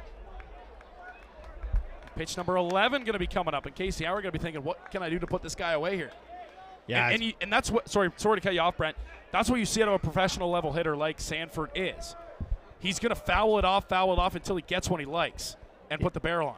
Yeah, he exactly. He's just going to continue to battle, and then he's going to hope pitch he can get handled. And again, that one's borderline pitch, but you don't take those borderline pitches because you never know if you're going to get rang up or not. So you continue to foul it off and fight to live another day. 12th pitch of the at-bat coming up. Cicerelli was ready to drop the mitts there. Pitch number 12, here it comes. That one gonna be left center, gonna be caught. Hung up just long enough as Danny Berg drifting over, able to make the catch. And that'll retire Sanford. What an at-bat as him and Howard have a little laugh on his way back to the dugout, and Casey Howard wins that battle, but not before he throws 13 pitches to lead off the bottom of the 5th. Yeah, and it's going to give the other hitters opportunity to see what Howard's throwing. Yeah. Where his release point is. And well, a lot of these guys know him, especially the guy in the batter's box. Well, the batter's box, Stephen Bredo knows him very well. Ooh. Takes the first pitch, grounds to short, Duncan, throw across the diamond in time, 2 away. So it's been pretty impressive here for Casey Howard in his return to Welland. Yeah, been an impressive outing for Howard thus far. He's come in, he's thrown strikes, and he's really been productive. And he was that way for the Jackfish for many, many years. It just chose to be closer to home and play closer. Well, he's going to get a little bit bigger of an opportunity, too, in Hamilton, a little bit bigger of a role and more innings for Howard in the Hammer as he joins fellow former teammate, now teammates again, Brandon Nicholson. And Dennis Day And Dennis Day Banning as well, yep. In Welland for a little bit. It's a nice breaking ball from Howard, and it's 0-2 on Mullen.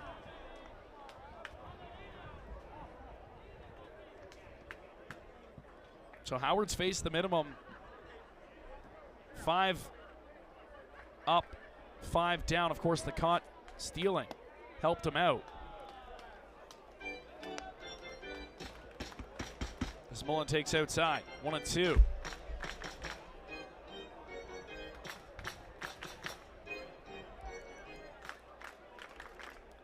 Here comes the delivery. Oh boy, looked like a good pitch from Howard there. And Howard wanted that. Oh, he did. He was ready to jog off the mound. That was right there. Looked like a strike from our view here. And it's 2-2. Mullen tight take. Howard thought he rang him up. Mullen will see another one. And he bounces that one, full count.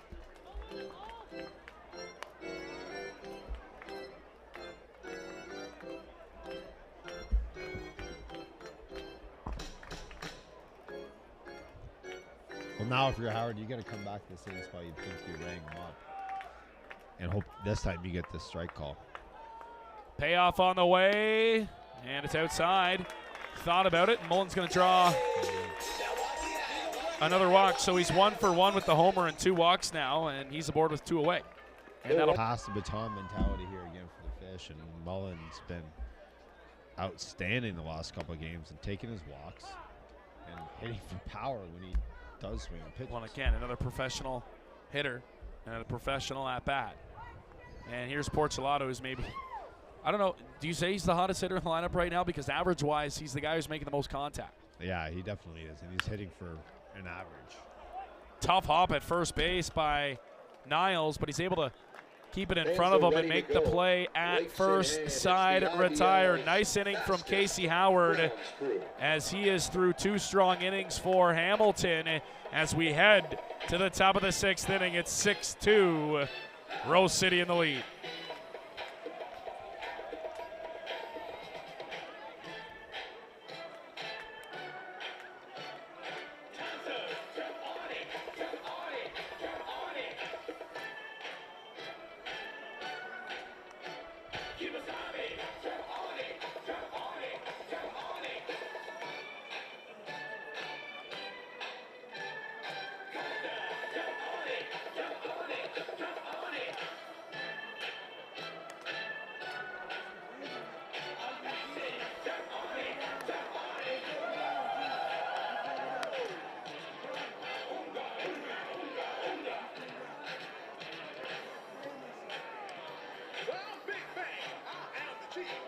Fans even with a wardrobe malfunction. They are the IBL's fastest ground school.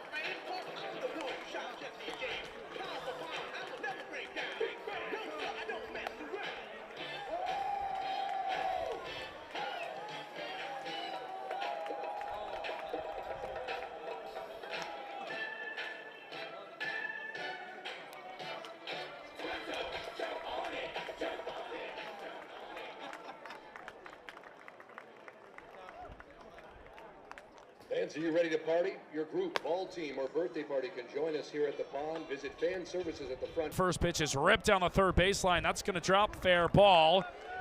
As rounding first, big turn. He's going to hold at first base. And Luis Bernardo leads things off here in the top of the 6th with a base hit. Right fielder Dennis DeBanning. And that'll bring in Dennis DeBanning as Enrique Saldana back onto the bump, trying to work through 6th here. He's still got a pretty low pitch count, mid-70s. Brandon Underhill seems to be warmed up as that one is fouled off into the Cardinal bullpen. 0-1 the count to DeBanning.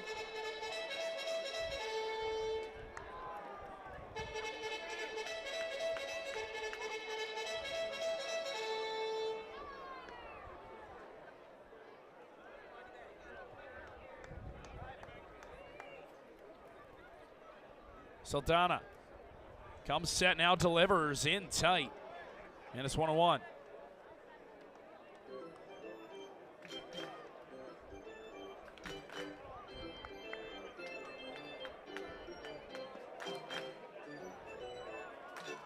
First of a 3-game weekend for Welland. Tomorrow off, and then a home-and-home Saturday, Sunday, Father's Day with Guelph. Another one in tight. 2-1 the count.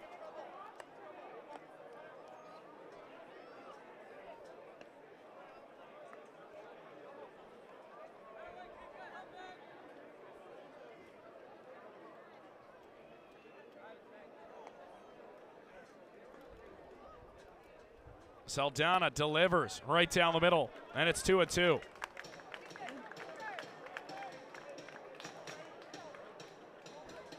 Trying to get the first out of this 6th inning. It's Hamilton. They scored 2 in the last half of the inning.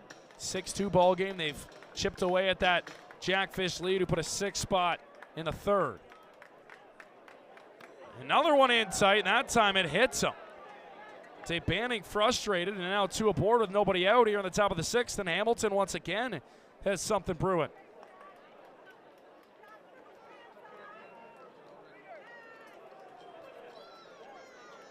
third baseman Zach Marriott.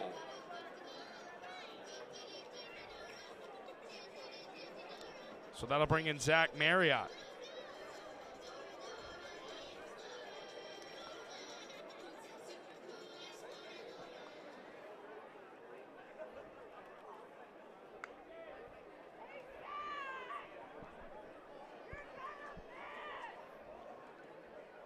Two aboard, nobody away.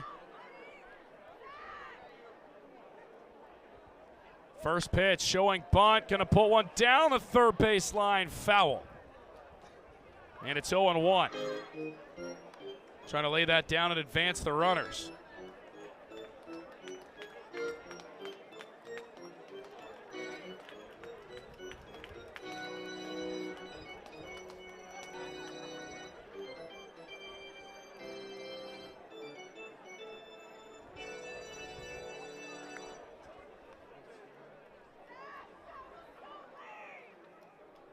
On the count.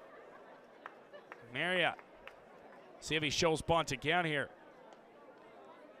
He does. This time he's going to chop it in front of home plate. Off the mound, nice throw to first as Saldana makes the play. One away, but it does advance the runners 90 feet now. Two in scoring position with one away as Marriott does his job. Catcher Connor Hicks. So that'll bring in Connor Hicks.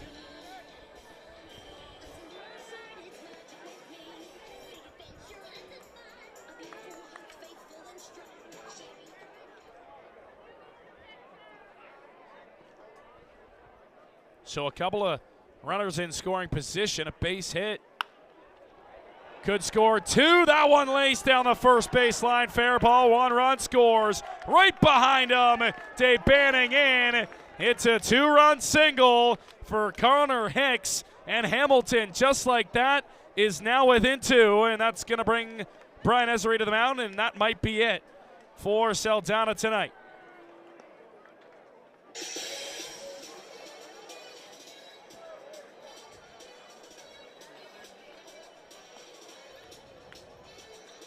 Saldana will hand the ball off to manager Brian Esery. So the last two innings, Hamilton has put together 4 runs, and it looks like Brandon Underhill is going to come into the ball game here for Welland. Underhill will warm up. We'll step aside. It's 6-4. We got a ball game here on a Thursday night.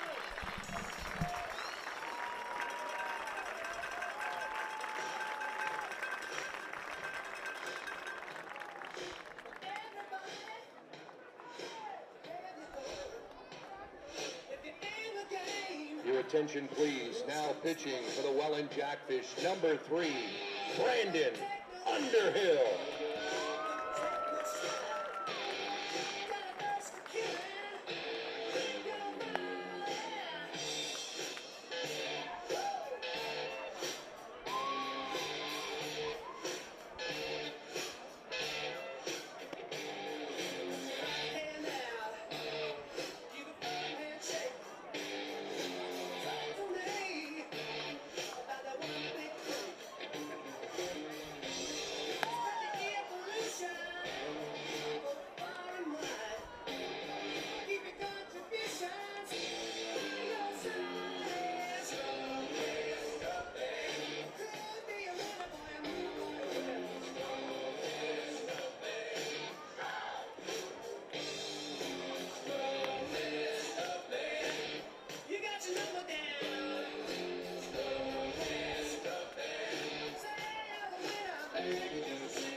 Now batting for the Cardinals, first baseman Josh Niles.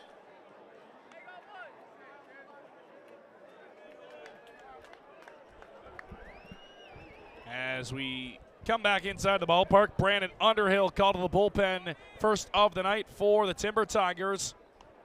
It's the young righty of Brock University, Underhill, tasked to get out of this inning for Rose City. Another inning with 2 runs, back-to-back innings that Hamilton has scored 2, and they've made this a 6-4 ball game. Tying run at the dish. And Underhill pumps in strike 1, 1-1 the count to Josh Niles, who's 2 for 2 tonight.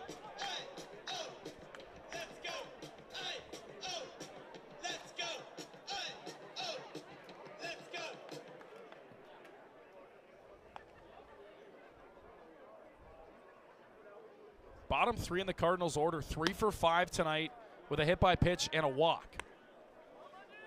They've been on base 5 times. They've driven in 2. Out of 7 at-bats. Not bad for a 7-8-9 in your order. It's all their production here tonight.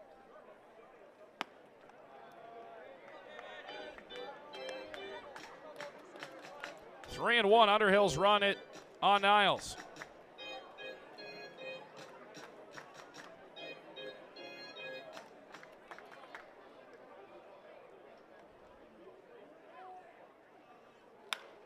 That one's going to be slapped hard to right. Hopping up, Porcelato makes the grab. He'll get it back in quickly.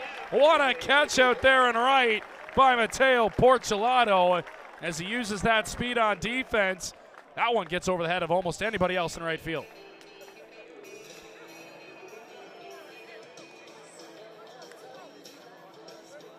Second baseman Cole Ikalasi.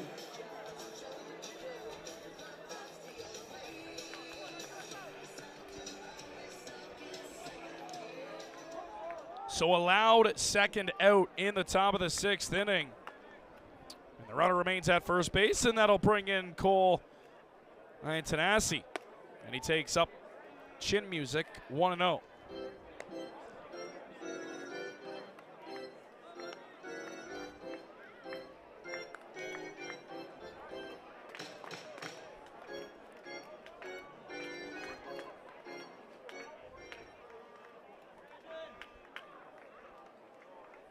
Pitch on the way. And it's outside, so 2-0 the count.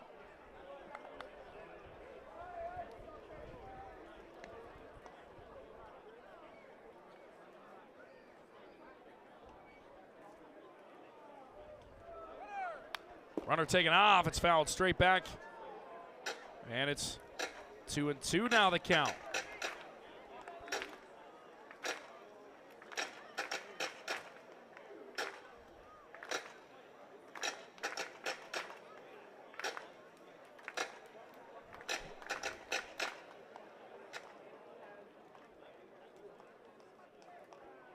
Sorry, 2-1 the count as Underhill comes set.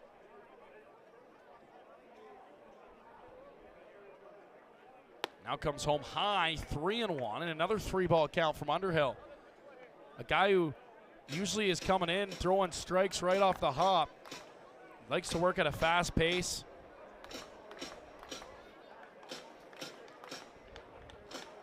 Trying to settle into this ball game. Good pickoff over to first. Almost had him back in safely, though, just is Connor Hicks.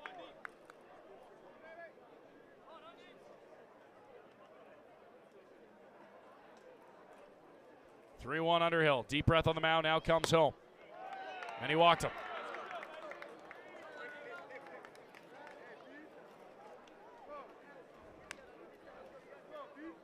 So Ikalasi aboard for the 3rd time tonight. That's his 2nd walk. He's 0 for 0 in the ballgame, but he's been on base 3 times. And the inning continues. And that'll flip it over for the top of the lineup and Brandon Nicholson.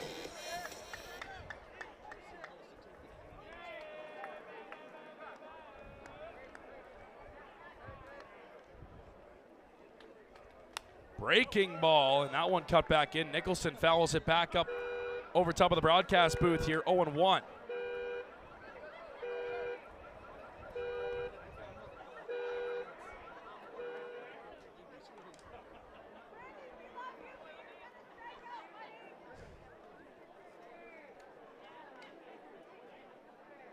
0-1, Underhill in some trouble here. Another breaking ball. On the ground is short. Dupuis gathers, bobbled it to second, not in time.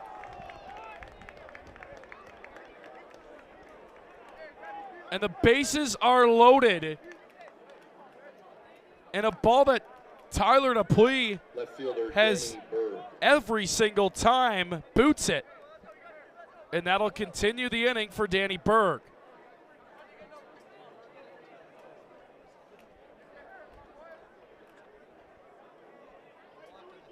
Hicks standing at third base. Tenacity at second. Nicholson at first. Cut on and missed 0-1. Tying runs at second in a 6-4 ball game.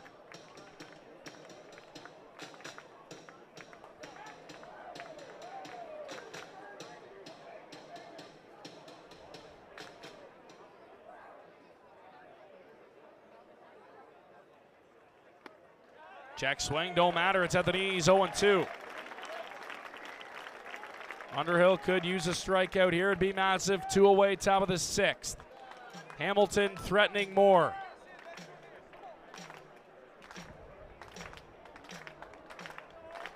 Fans want a K. Underhill delivers. That one slapped out to left field, sizing it up. Almost having trouble out there is Jake Sanford, but he's able to find his footing and haul it in. Exhale here at Welland Stadium. We head to the bottom of the 6th inning. Jackfish up 6-4. Wherever you go, wherever you stay, don't you forget that love is always coming your way. No matter how far, how broken you are, don't you forget that love is always coming your way. Always. What are you guys doing today? Having fun. Gotta act nice to get that hug. It don't matter if you stuck inside that mud. The sun's still gonna be shining down on us. If you ever felt left out, burdened or weak, I promise that the lie straight from the enemy. Coming for your mind, body, soul, and energy. But do not be deceived, cause you are loved, you are chosen. Your body isn't broken. For every door that closes, a better one gets open. You got a light inside, too radiant to hide. If you don't think so, let me change your mind. Wherever you go, wherever you stay, don't you forget that love is always coming your way. No matter how far, how broken you are, don't you forget that love is always coming your way.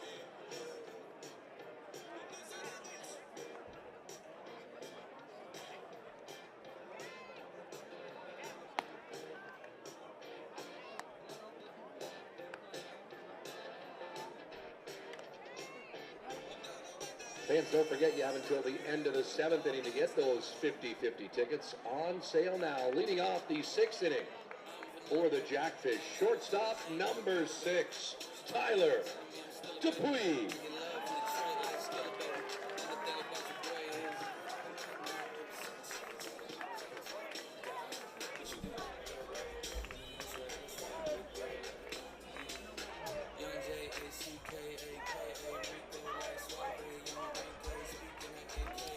Bottom of the 6th inning. New pitcher on the bump for the Cardinals is Alex Lanigan, who sports number 99.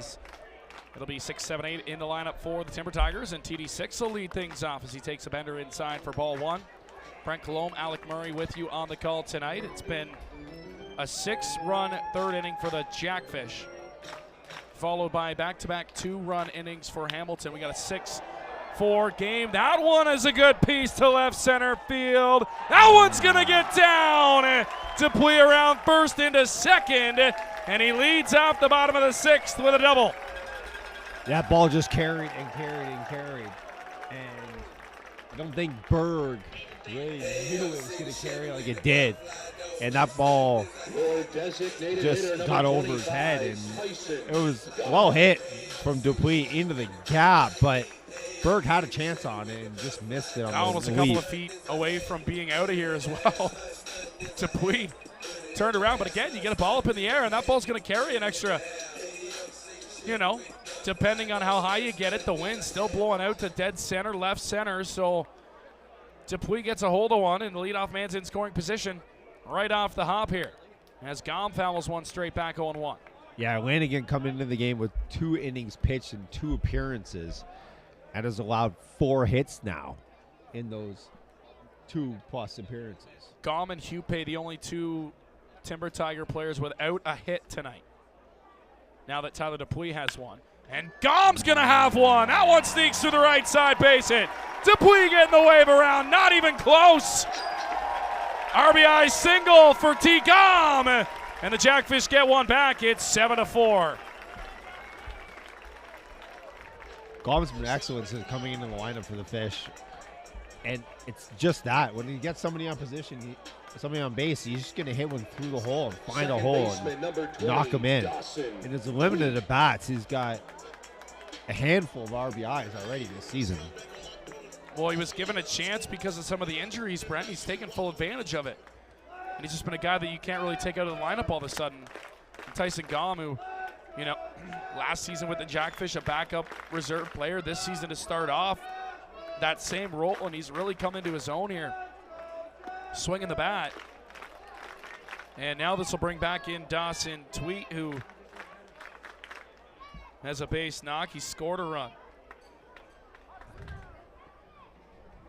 2 batters in. The Jackfish have a run across, and they got some extra insurance. Tweet's going to smash one. That's going to get to the right center field gap and down. Rounding second. Gommi's into third. DT's in with a double. And runners at second and third with nobody away here in the bottom of the 6th inning. And they're smashing Lanigan around here in the bottom of the 6th. It's been a game of bottom of the lineup. Both bottom of the lineups have produced and got on base, and that's what's leading to all these high scores and crooked innings is the bottom of the lineups producing both ends. Like another excellent hit there from Tweet, who moved down into the 8 hole this game, has really found his stroke here, and now the best 9 hitter in the game, in the league, coming to bat, Ethan Hunt.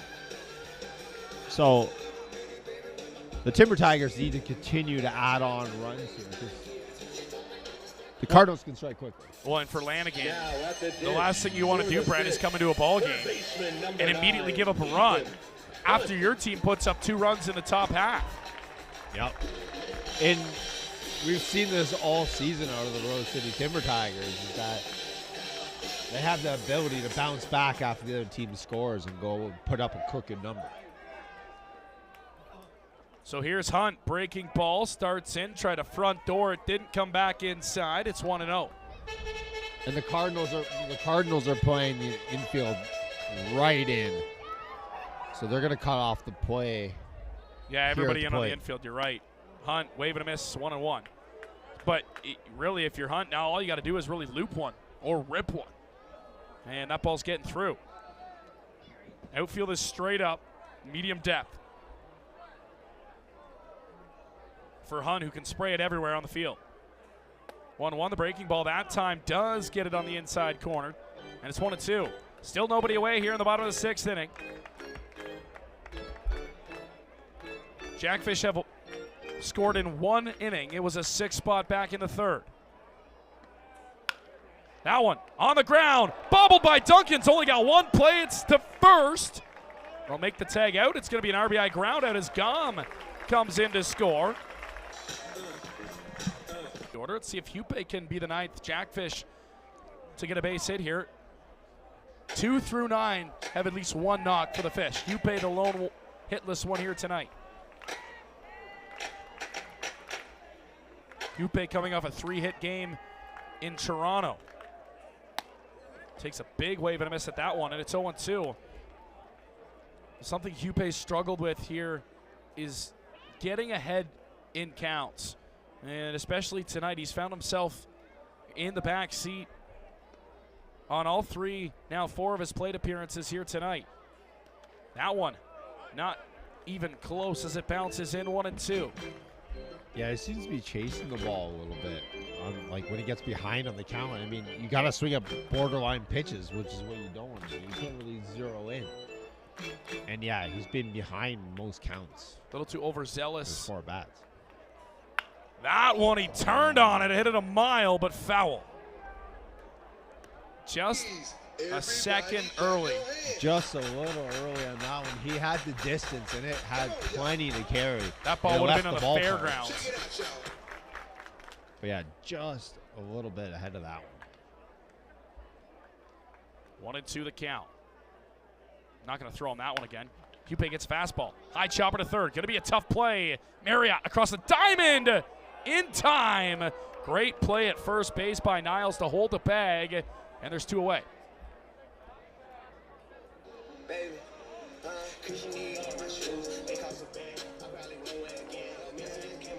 And this will bring in Jake Sanford. Number 13, Jake Sanford.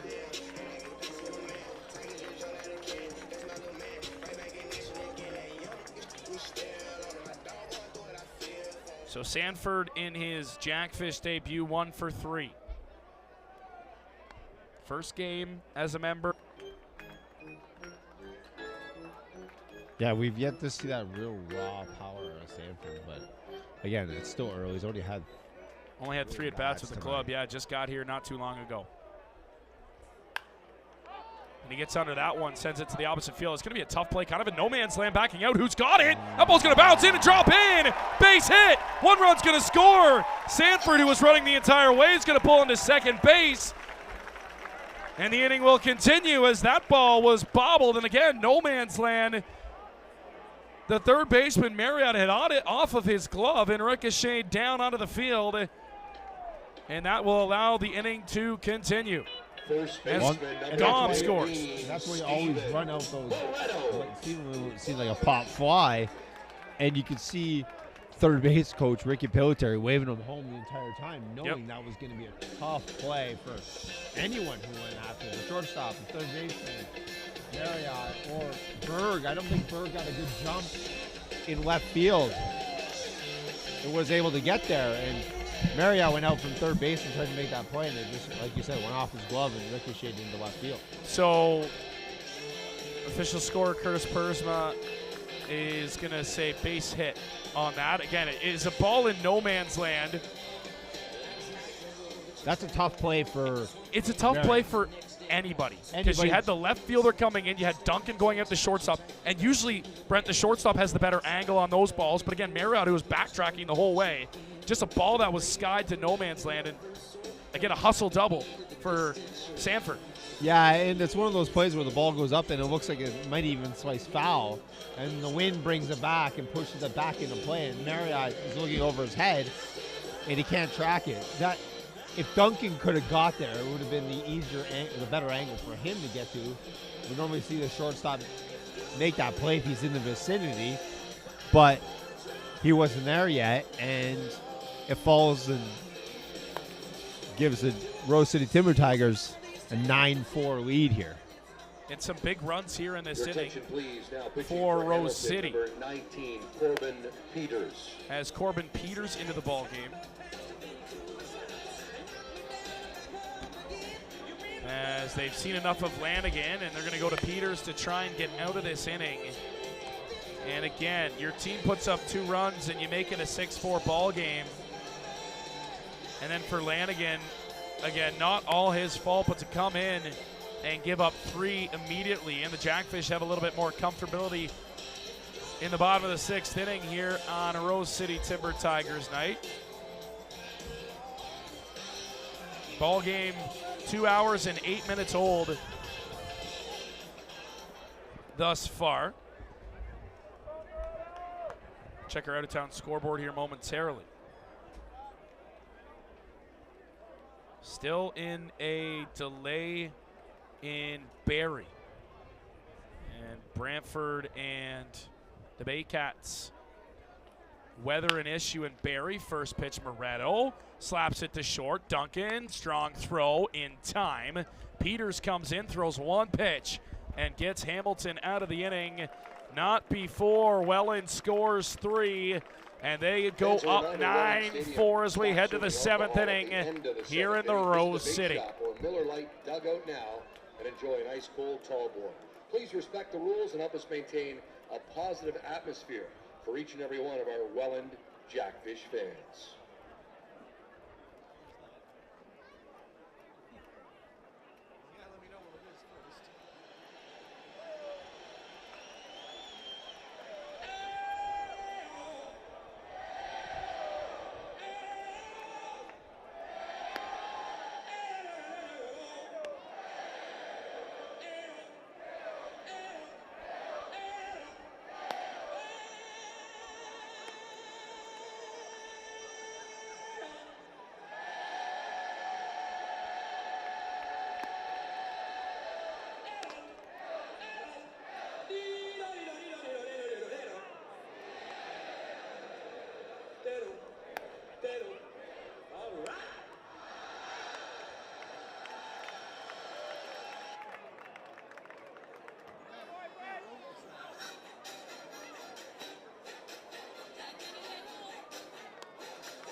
Leading off the 7th inning for the Cardinals, shortstop Tyler Duncan. So it'll be Tyler Duncan leading things off at the top of the 7th inning. Just getting news from Barrie. The Baycats and Red Sox have postponed their match tonight. So if you're waiting or trying to tune into that ball game, Brantford and Barrie postponed, makeup date to be determined. That coming from Barrie Twitter. So no Baycats and Red Sox will be played tonight. Really windy and rainy conditions up north in Barrie as Tyler Duncan fouls another one off. 0-2 as Underhill gets a clean inning here to start the 7th. In Kitchener, it's 6-3 Maple Leafs ahead of the Kitchener Panthers. So Toronto stormed back and scored 6 unanswered after trailing that game 3-0. 9-4 here in favor of the Timber Tigers. Looking for their 6th win in a row as that one bounces in. 1-2 the count. And Debanning.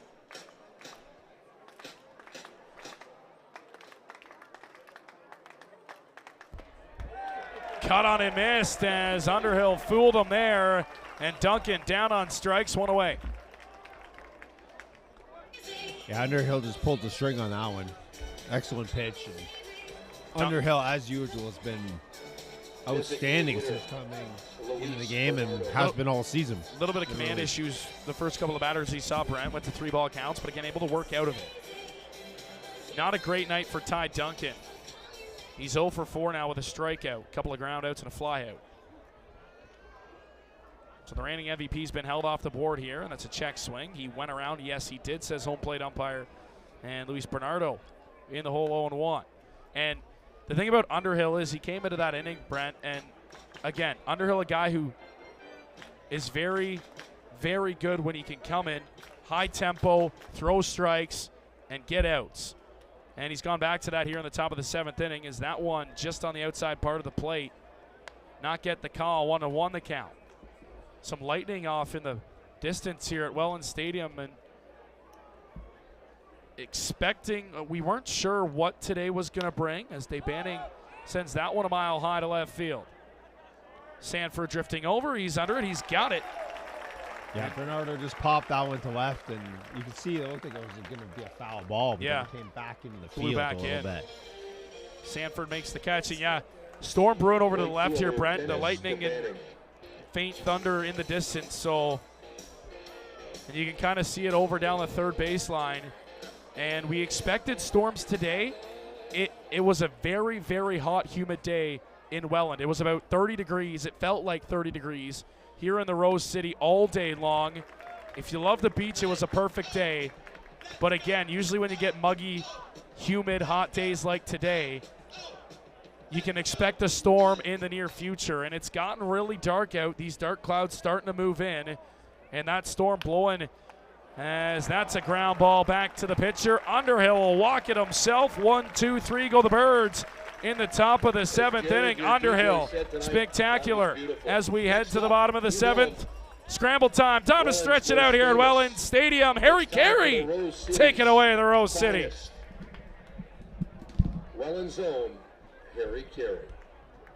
Thank you, Rodney. You're just too kind. Okay, fans, let's keep the baseball tradition alive here at the pond. Everyone, get ready to stretch those legs, those arms, and those lungs as we take you out to the ball game. A 1, a 2, a 3. Take me out to the ball game. Take me out with the crowd. Buy me some peanuts and Cracker Jacks. I don't care if I ever get back. And it's root, root, root for the Jackfish. If they lose, it's a shame, 'cause it's 1, 2,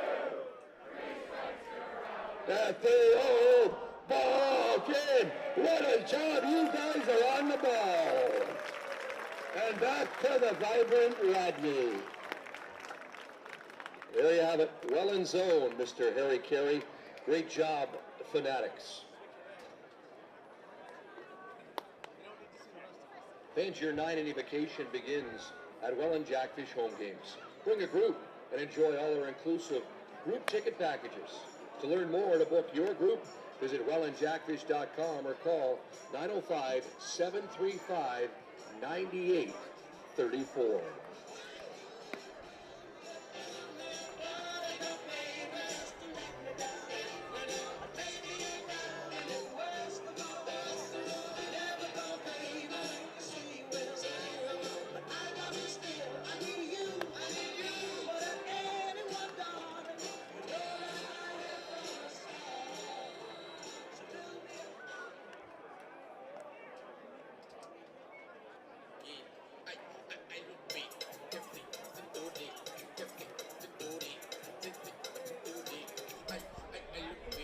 Leading off the 7th inning. Harry Carey always entertaining here in the Rose City as we hit bottom of 7th territory. It'll be 4, 5, 6 as Mullen, Porchelato, and TD6 do up against Corbin Peters.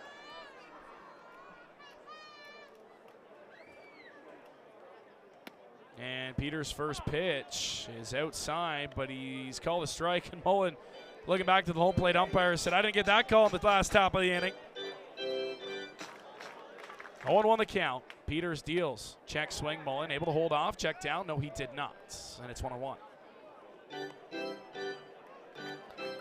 Peters in the preseason here injured his throwing arm and had to be helped off the mound. It's good to see Corbin Peters back on the mound and back all right in action. That's the same pitch. Now Peters frustrated. That was called a strike to start the at-bat. Didn't get the call on at that time. And it's 2-1.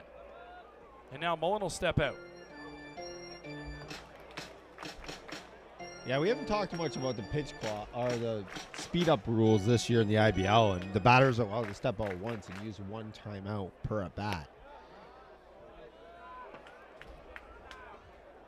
some of the rules that the MLB has instituted they've brought in here, but obviously with no pitch clock, the pitcher can really just stand on the mound. Yeah, absolutely. Mullen gets a hold of another one to left field. That one, though, right at the left fielder, Danny Berg, on a rope. And one away.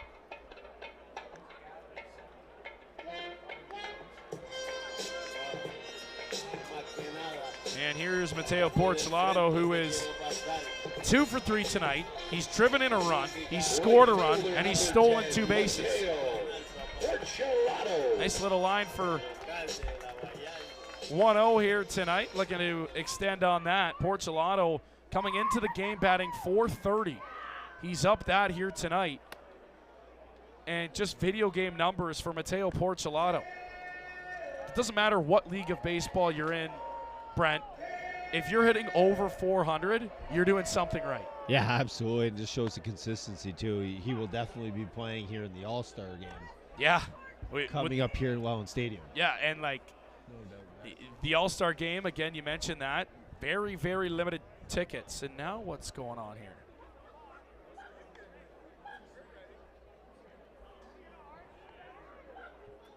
Corbin Peters in an argument now with home plate umpire. You could hear him yell back, "Are we going to argue about it?" And Peters laughed at him. I think they said that's a balk if there's anybody on base for Peters. Well, Porcelato wasn't set, so the pitcher can't come set until the batter's ready. Well, and that's what Peters was arguing, I think, back. So it's 1-2 the count.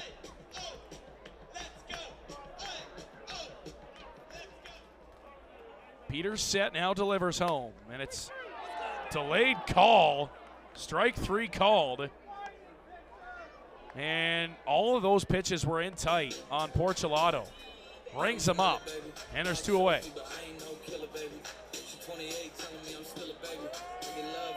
Shortstop number 6, Tyler Dupuis. Porcelato just going to walk it off back to the dugout. Yeah, Peters coming in here pitching with a little bit of an edge, and yeah, he's really coming out these Welland pitchers. The zone's been all over the place here in this inning, as that's called strike 1.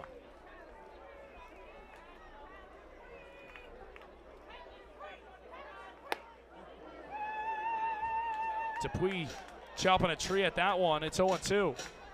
Yeah, that pitch well high, well above the belt, and we're catching up to that one. It's with those high fastballs. They're so enticing to swing at, but you got to catch up to it.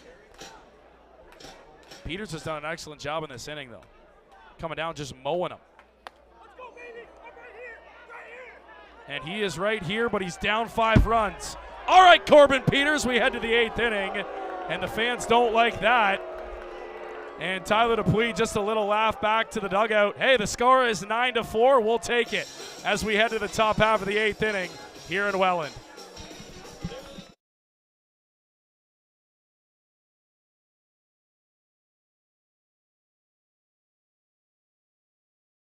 Your time is now. You're ready for your next big step. Niagara College is a proven leader among Ontario colleges. Our students are prepared to succeed and drive innovation locally and around the world.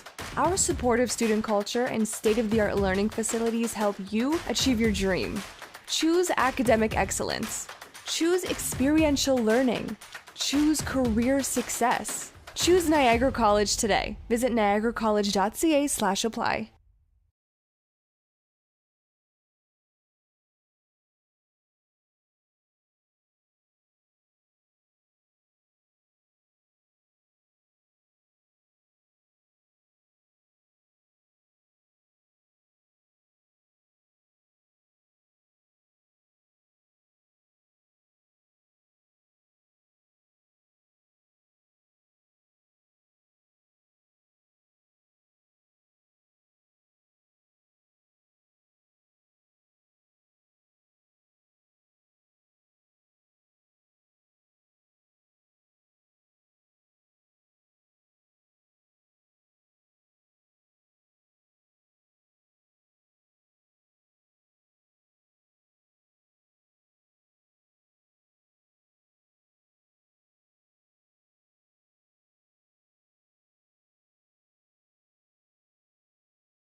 So here we go. Brandon Underhill, after a quick top of the 7th, will be back out there for the 8th for the Timber Tigers. And here we go, and he pumps in strike 1. For Hamilton, third baseman Zach Marriott. So it'll be 6, 7, 8, Marriott, Hicks, Niles. Due up for Hamilton. 0-1, and Underhill checks his swing, no. And it's 1-1.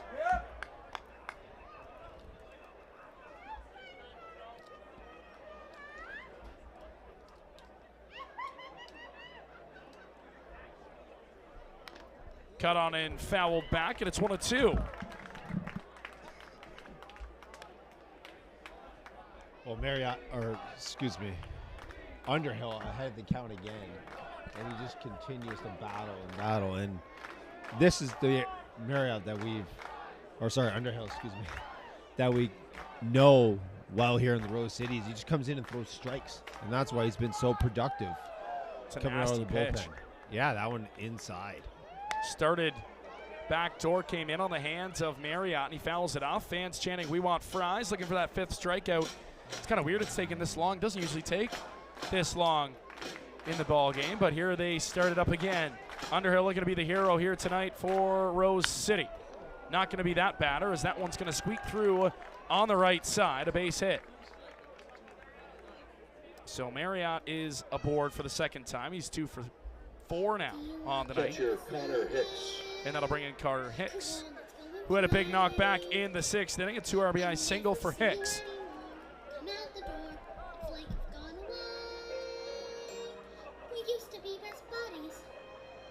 And I hate to sound like a broken record, but it's been the bottom of the lineup that's been most productive for Hamilton.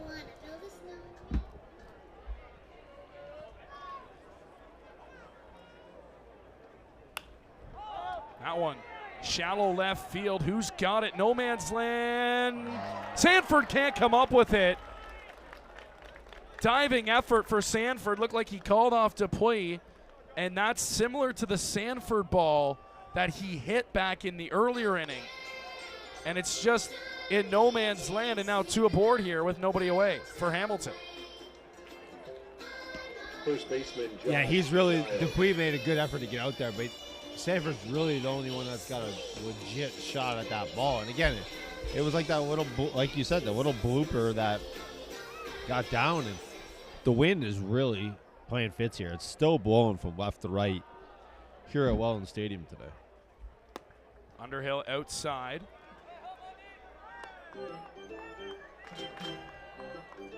Mikey Mueller starting to warm up down to the bullpen for the Timber Tigers.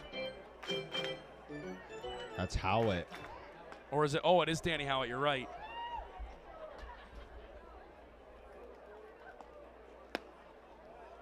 Underhill's lost his own here now. 2-0 the count.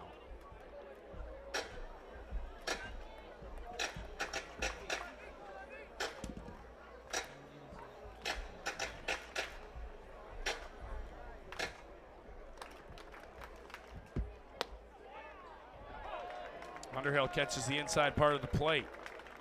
And he gets back with a strike, 2-1.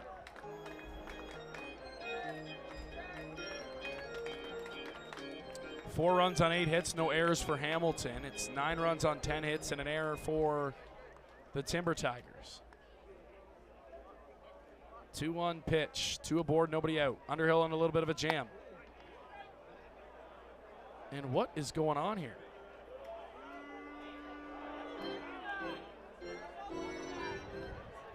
Not sure what that That's was an all unbelievably about. late time granted to the hitter. Did he grant time? He didn't even call anything. He didn't put his hands up. That's what I mean. Like, what are we doing here?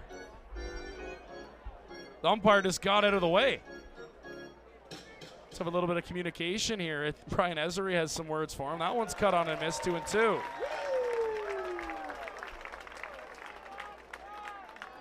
Well, I think he knew it was late, too, because he got out of the way as if he knew Mullen knew it was a time called.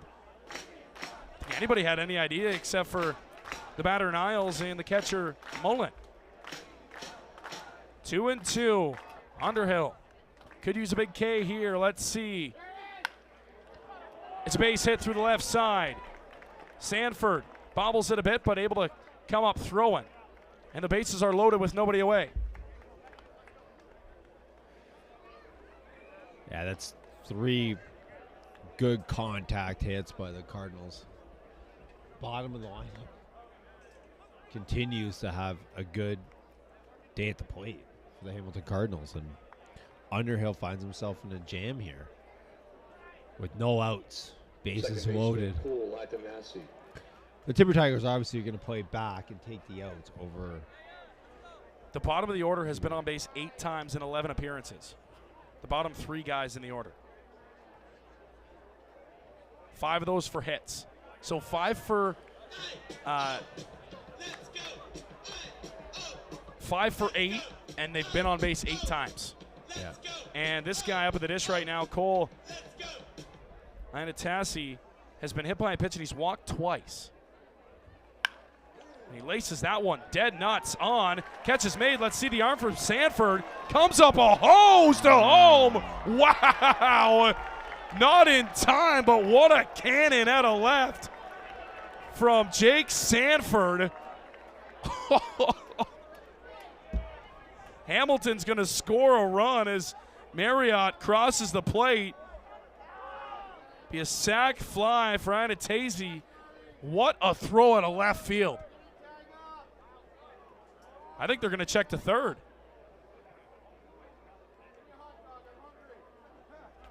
Center fielder Brandon Nicholson. No, guess they're not going to. It's allowed. Oh, No, they are. I don't think he tagged up. I think he was late.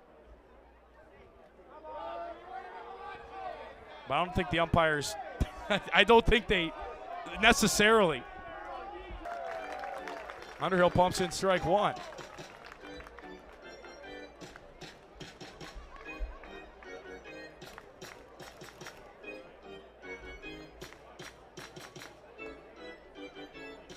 So Hamilton gets 1 back. Check over to first base. 9-5 now the score. It's back to a 4-run ball game.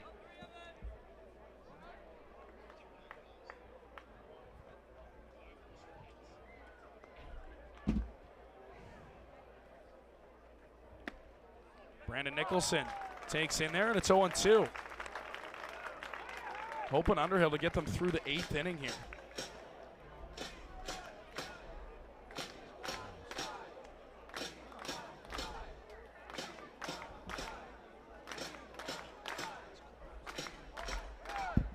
There's the pitch. Off for second goes the runner. Tag is not in time. They're going to throw to third. Just getting back in time is Hicks.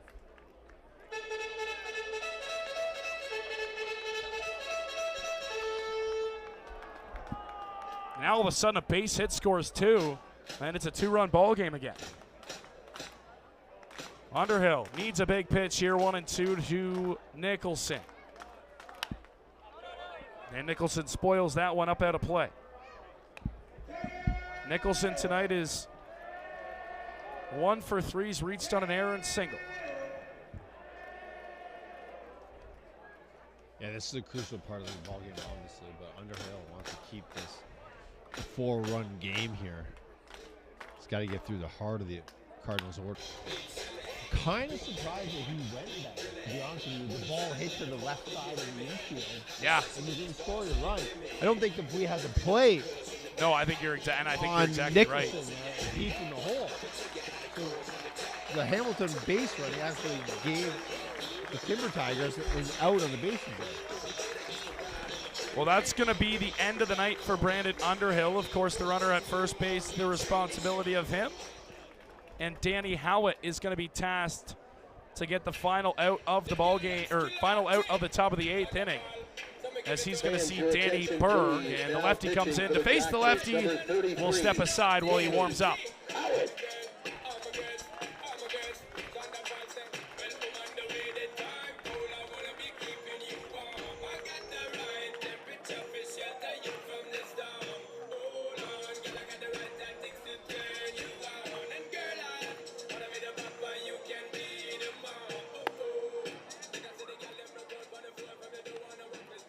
Fans, at this time, please get out your 50-50 tickets. Tonight's Crime Stoppers of Niagara winning number C29 $29.96. C, $29.96. You just won $1,225. Please report to the 50-50 table on the concourse tonight. C, $29.96.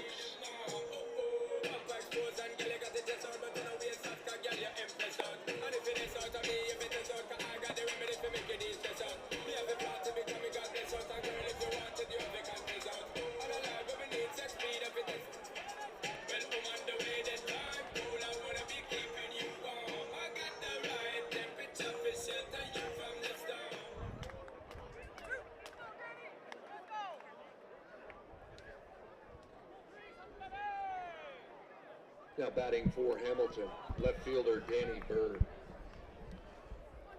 So Danny Howitt, the battle of the Dannies here in the top of the 8th inning. Berg and Howitt square off lefty-lefty, and it's a pickoff attempt at first. Danny Berg tonight is 0 for 4 with a strikeout.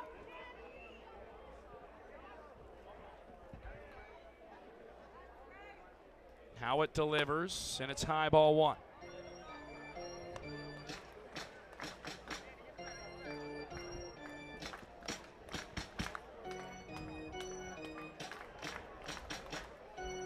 This is Danny Howitt's 6th appearance for the Timber Tigers. He made 1 appearance as a starter.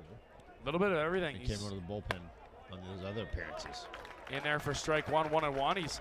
You're right. He's started. He's been he's come in for long relief, a couple of innings, middle inning guy. He's come in at the end of games. He's been a little bit of a jackknife, a Swiss Army knife, if you want to call him, for Rose City.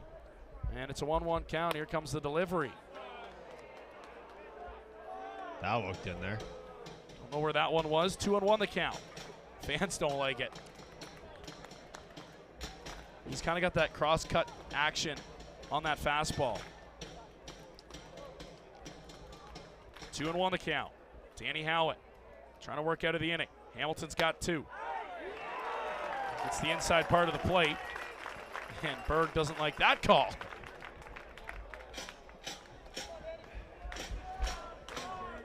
Two and 2. Yeah, and down 3 runs, you don't think you're going to see Nicholson going there, but he's there he goes. around, and there he goes. It's a foul ball up into the parking lot. And Brandon Nicholson is one of the leading stolen base leaders in league history. He stole over 40 bases to one season for the Welland Jackfish. Talk about wheels. He's got a fresh set of them. There he goes again. Cut on and missed, don't matter. Strike 3, Danny Howitt wins the battle of the Dannies. 0 for 5 on the night. A forgettable night for Danny Berg tonight in the batter's box. We head to the bottom of the 8th inning. They get a couple more. They get a little bit closer. Jackfish coming up with 7, 8, 9 when we come back. It's hot dog toss time here in Welland.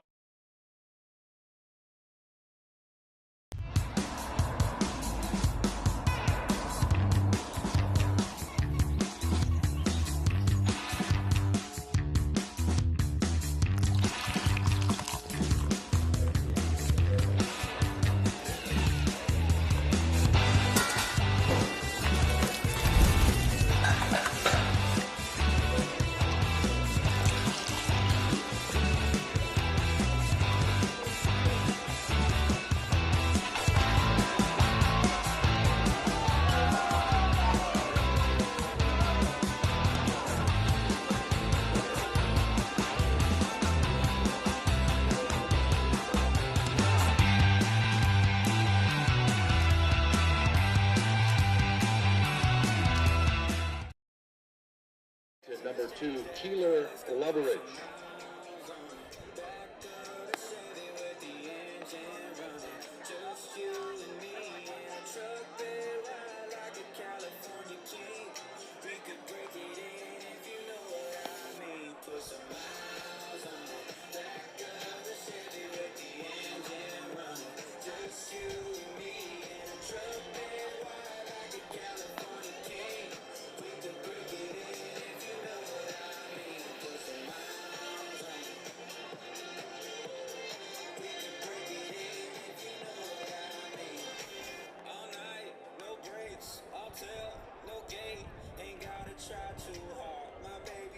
two-star. I'll torque, full speed, off-road, on me.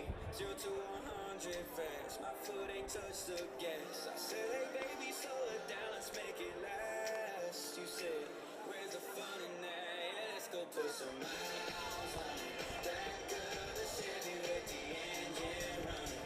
Just you and me in a truck bed ride like a California king. We could break it in if you know what I mean. Put some miles on it. We could break it in if you know what I mean. Put some Leading off the 8th inning for the Jackfish, designated hitter number 25, Tyson Gum. Bottom of the 8th inning, Alec Murray, Brent Cologne with you. Jackfish holding on to a 9-6 lead. They've been in control all ball game long since that 6-run 3rd inning, but Hamilton just pesky tonight. They're not going away. New pitcher on the mound, Keeler Loveridge, taking over for Hamilton. Yeah, the Cardinals just, like you said, just chip away, come back. But then the Timber Tigers respond back with 3 runs of their own. So they've been able to keep their distance in what's been a back-and-forth baseball game. I'm surprised that Peters, the quick yank on him, because he was excellent. He came in 1 pitch, got the out, got them out of the 7th, pitched a scoreless, got them out of the 6th, pitched a scoreless 7th. And now it's 3-0 on T. Gom. And Gomer in the driver's seat here on Loveridge. Yeah, but you got to figure that Peters' night might be coming to an end after the emotion he showed coming off the mound. Yeah, he was fired up, and he had a couple of strikeouts. And, again, emotion, energy, everybody's different.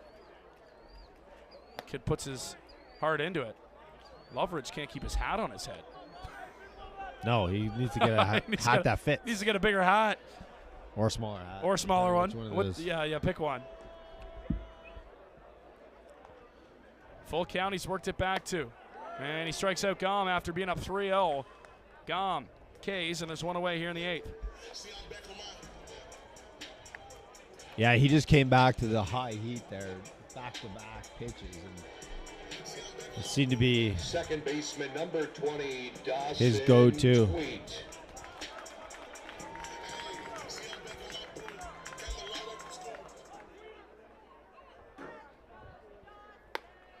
So here's DT into the game. Tweet's had a nice night at the plate so far. He's 2 for 3 with a walk. He scored a couple of runs. Driven in some as well, and he knocks that one up the middle, base hit. Call it a 3-hit night for DT as Tweet aboard at first with 1 away. Yeah. Baseman number 9, Ethan. That's a stroke. Like, just get the ball through the middle and continue to get hits and get on base for Ethan Hunt and then turn the lineup back over. That's been the Timber Tigers' MO all night. And their bottom of the lineup, Tweets having a great night. Hunt, Gom's got a couple RBIs tonight as well. So their bottom of the lineup has been producing as well. Yeah, both bottom threes in each lineup has been very, very good tonight. And Ethan Hunt now into the batter's box. There goes Tweet. And he's got another stolen base. Give the Jackfish 6 on the night now. As Tweet rolls into second, now in scoring position. Well, it just puts the pressure on the defense and the pitcher. You just got to execute. There's so many moving parts when the running game's going. It just opens holes all over the infield. Gets the call there, and it's 2-1.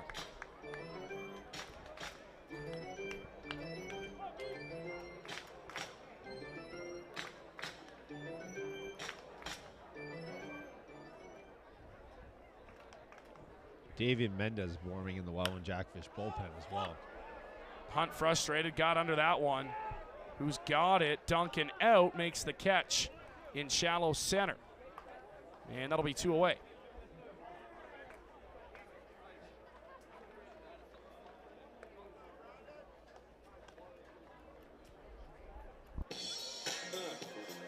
Center fielder, number 21, Brandon Hoope.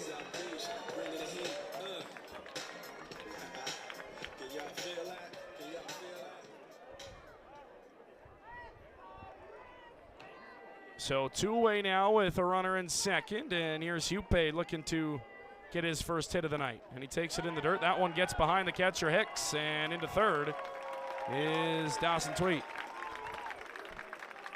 Hoope the lone Jackfish tonight without a hit.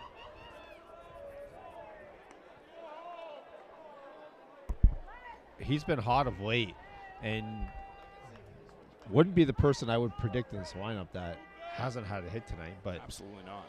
With the runner and score, or run at third base here now, be an excellent time to get another hit and tack on some more runs for the Timber Tigers. Outside 2-0 to Hoope. Yeah, Davey looks just about ready. He's taking time in between pitches now. He's looking like he's going to rock into this ball game.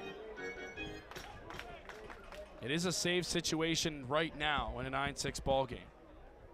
1 run would make it not a save situation if Tweet's able to come home and score.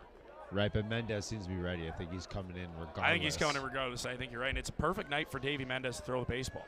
And give the people what they want. And give the people what they want. Exactly.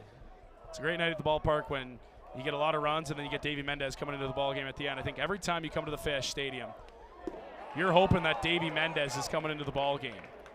He's electric, and that one, favorable bounce for the Cardinals off the backstop. And now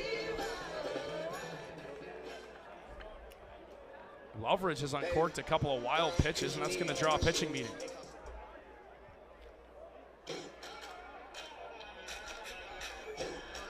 So Hoope aboard, a 4-pitch walk, and Jake Sanford.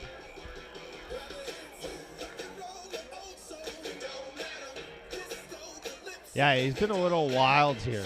It's a wonder what's going on with his command. He throws hard, but he seems to be all over the place a little bit.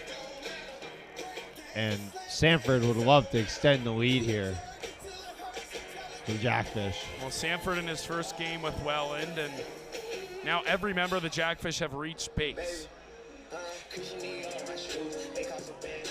So Tweet stands at third, Hoope at first, and yeah, Sanford can really give him some cushioning here with one swing of the bat. And Sanford tonight, he's 2 for 4. He's doubled, singled, and scored a run. Sanford. Yeah, not a bad debut for him. Could get better, though. Yes, could get better. He's had a couple of really, really good at-bats. He saw 13 pitches in his one at-bat against Casey Howard, and they just couldn't put him away. Everybody clap your hands. Come on, y'all. Check it Yeah, out. you can just see the quality of at-bats he gets. He doesn't get cheated on any at-bats, and he's going to be a big addition to this Jackfish lineup. Takes that one outside, and it's 1-1 on Sanford.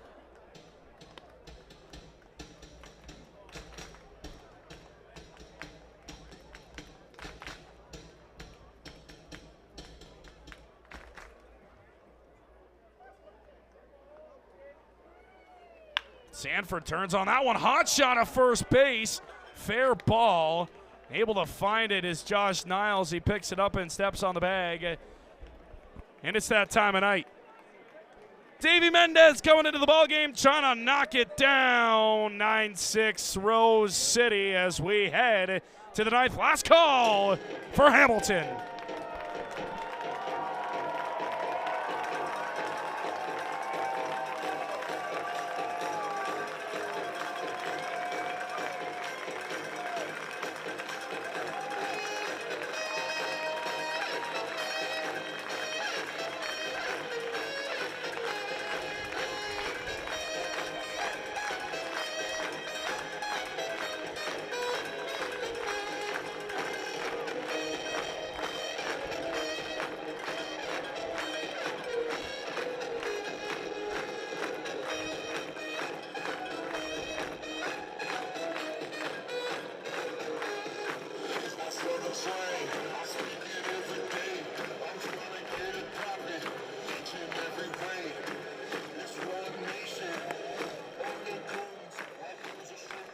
Fans, your attention, please.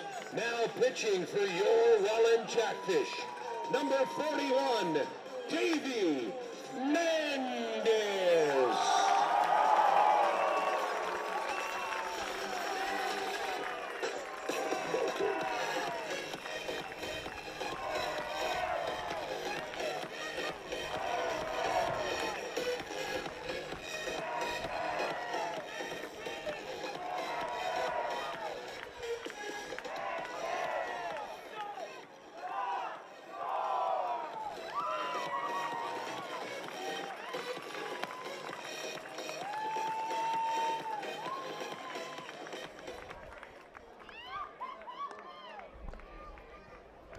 Last call for the hammer.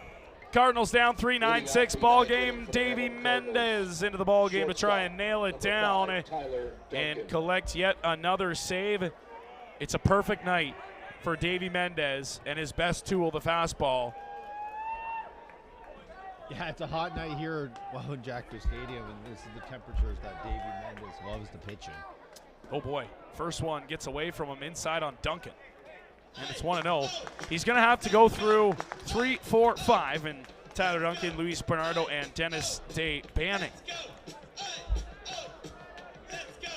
For Mendez, he's perfect on the season in saves.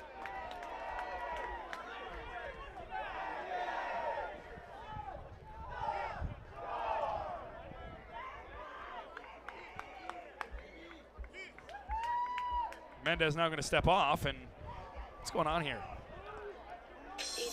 Crew chief and everybody's going to come on in and have a conversation on the infield. And they're flipping at Davy Mendez on the mound. Yeah, there's been a lot of yipping going on here from the Cardinals dugout. And they think it's retribution, but Corbin Peters started this whole thing. Yeah, you're not wrong. Absolutely. By hopping off the mound after a strikeout, and it is one thing to be emphatic and excited. It's also another thing to direct that energy toward your own dugout or another player. And when Peters bounced off the mound, he went right into the face of Tyler Dupuis and looked him right down and said, I'm here. I'm explicit here. So, again, it's been boiling a little bit over since that time. So just trying to settle things down here and get through this 9th inning. And you saw Davy Mendez put his arms up in the air and he said, come on. The last thing I'm trying to do in a 3-run ball game is to hit somebody. And especially hit Tyler Duncan, who really hasn't had it tonight. He's 0 for 4 with a couple of strikeouts as he fouls that one off, and it's 1-1. Yeah, that is not the time to go and come in and hit someone. No, absolutely not. 3 runs. It's just a pitch inside that got away from Davey a little bit. Duncan, hard contact on the ground. Tweet diving play to his feet to first, not in time. Oh, that would have been a beautiful defensive play by Tweet. Could not come up with it. And for the first time tonight, Duncan is aboard. What range Designated hitter Tweet there to get Luis to that ball Bernardo. and have a chance at it. I thought that ball was in the hole for sure and was going to get it into the outfield, but Tweet got there in a hurry and got up and made a throw, but would have been just late and couldn't get a lot on it.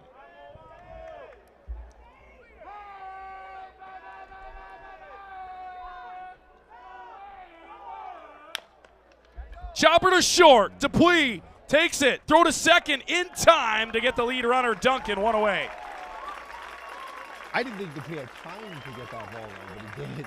Excellent play. I Good. thought he was going to have to go to first. And Bernardo hustling down the first baseline. Duncan with decent wheels. And right fielder hey, it's Dennis another good play by Day. Tyler Dupuis, who's had a couple of mishaps, uncharacteristic of him. But again, makes that play, and it's one away here with one aboard now. Yeah, uncharacteristic of him, but again, he shows his defensive abilities there. Makes it an outstanding play. We haven't talked much about the depth of the infield defense, but the infield defense up the middle has been fantastic again tonight, and it's been a strong suit of the Timber Tigers all season.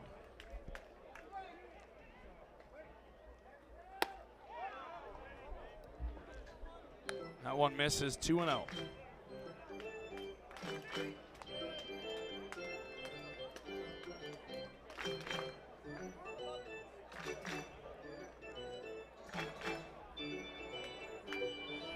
Davey, quick check back to first base. Now comes set. Here is the 2-0. It's a fastball fouled back 2-1.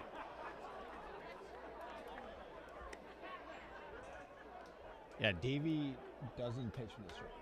No.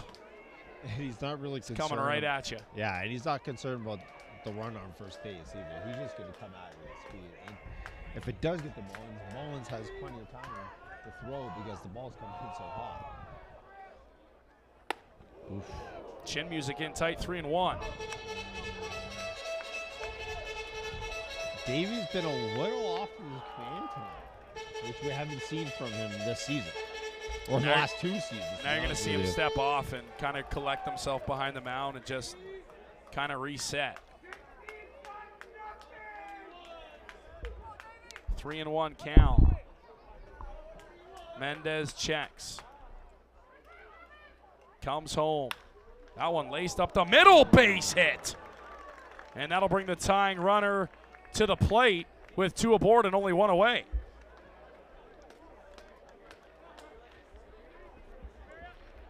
Yeah, Mendez coming into tonight in 4 appearances, 5 in 1 innings, 5 strikeouts, and 0 hits. It's the first hit he's given up this season. Hits so far tonight on a pesky Cardinals team.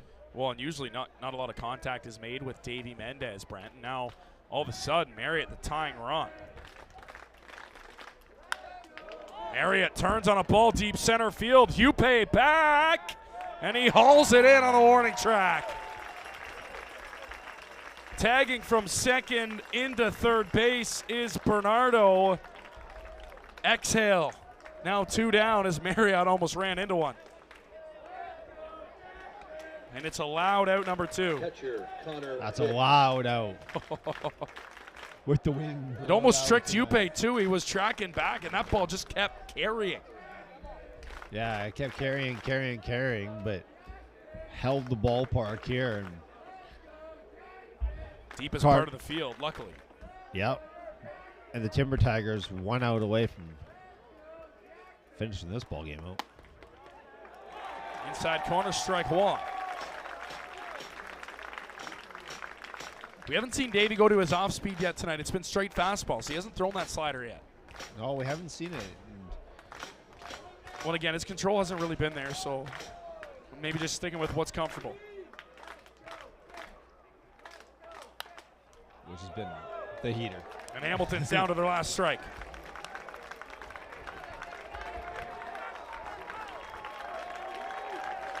What a night here at the pond.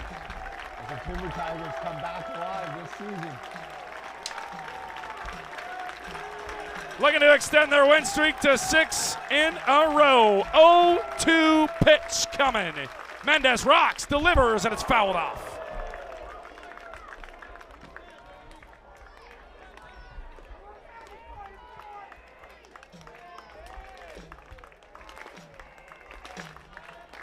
We'll try it again. Fans on their feet here at Welland Stadium. Mendez trying to lock down another save.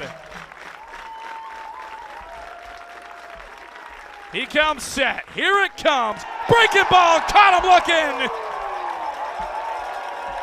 Strike 3 called, and that is the ball game. And the Welland Jackfish hang on to a 9-6 win here inside Welland Stadium.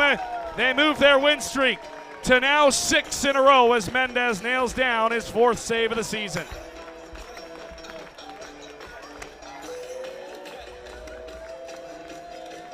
Well, Timber Tigers are 1-0 on the season. Absolutely. Timber Tigers are 1-0 on the season. Jackfish continue to roll here, and it only gets harder from here, Brent. They start the weekend off right with a win. They go to Guelph Saturday, and Guelph comes here Sunday, Father's Day. Have not seen Guelph yet this season. Guelph's been off to a very hot start, so it's going to be a test for the Jackfish. You know you're going to get Big Ben Abram in one of the starts to be determined who else is going to go. But for now, the Jackfish roll on to a big win here. Final thoughts? another big win for the Fish here at home. And, yeah, it's a pivotal series early in the season against the Guelph Royals. It's 1-2 in the standings going into that game. Absolutely. So the Jackfish pull it off here. We'll head down to field level with Ryan Harrison and our player of the game here tonight. The player of the game, Ryan, take it away. Thank you, Ryan. 3 for 3 with 2 stolen bases. Tonight's peak performer of the game, Mr. Dawson Tweeds. Can I make some noise for our peak performer? I'm going to let you do that first.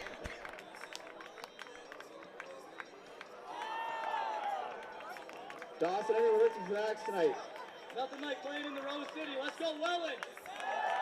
There we go. Nothing like playing in the Rose City. DT flexing on him. 3 for 3, a couple of stolen bases.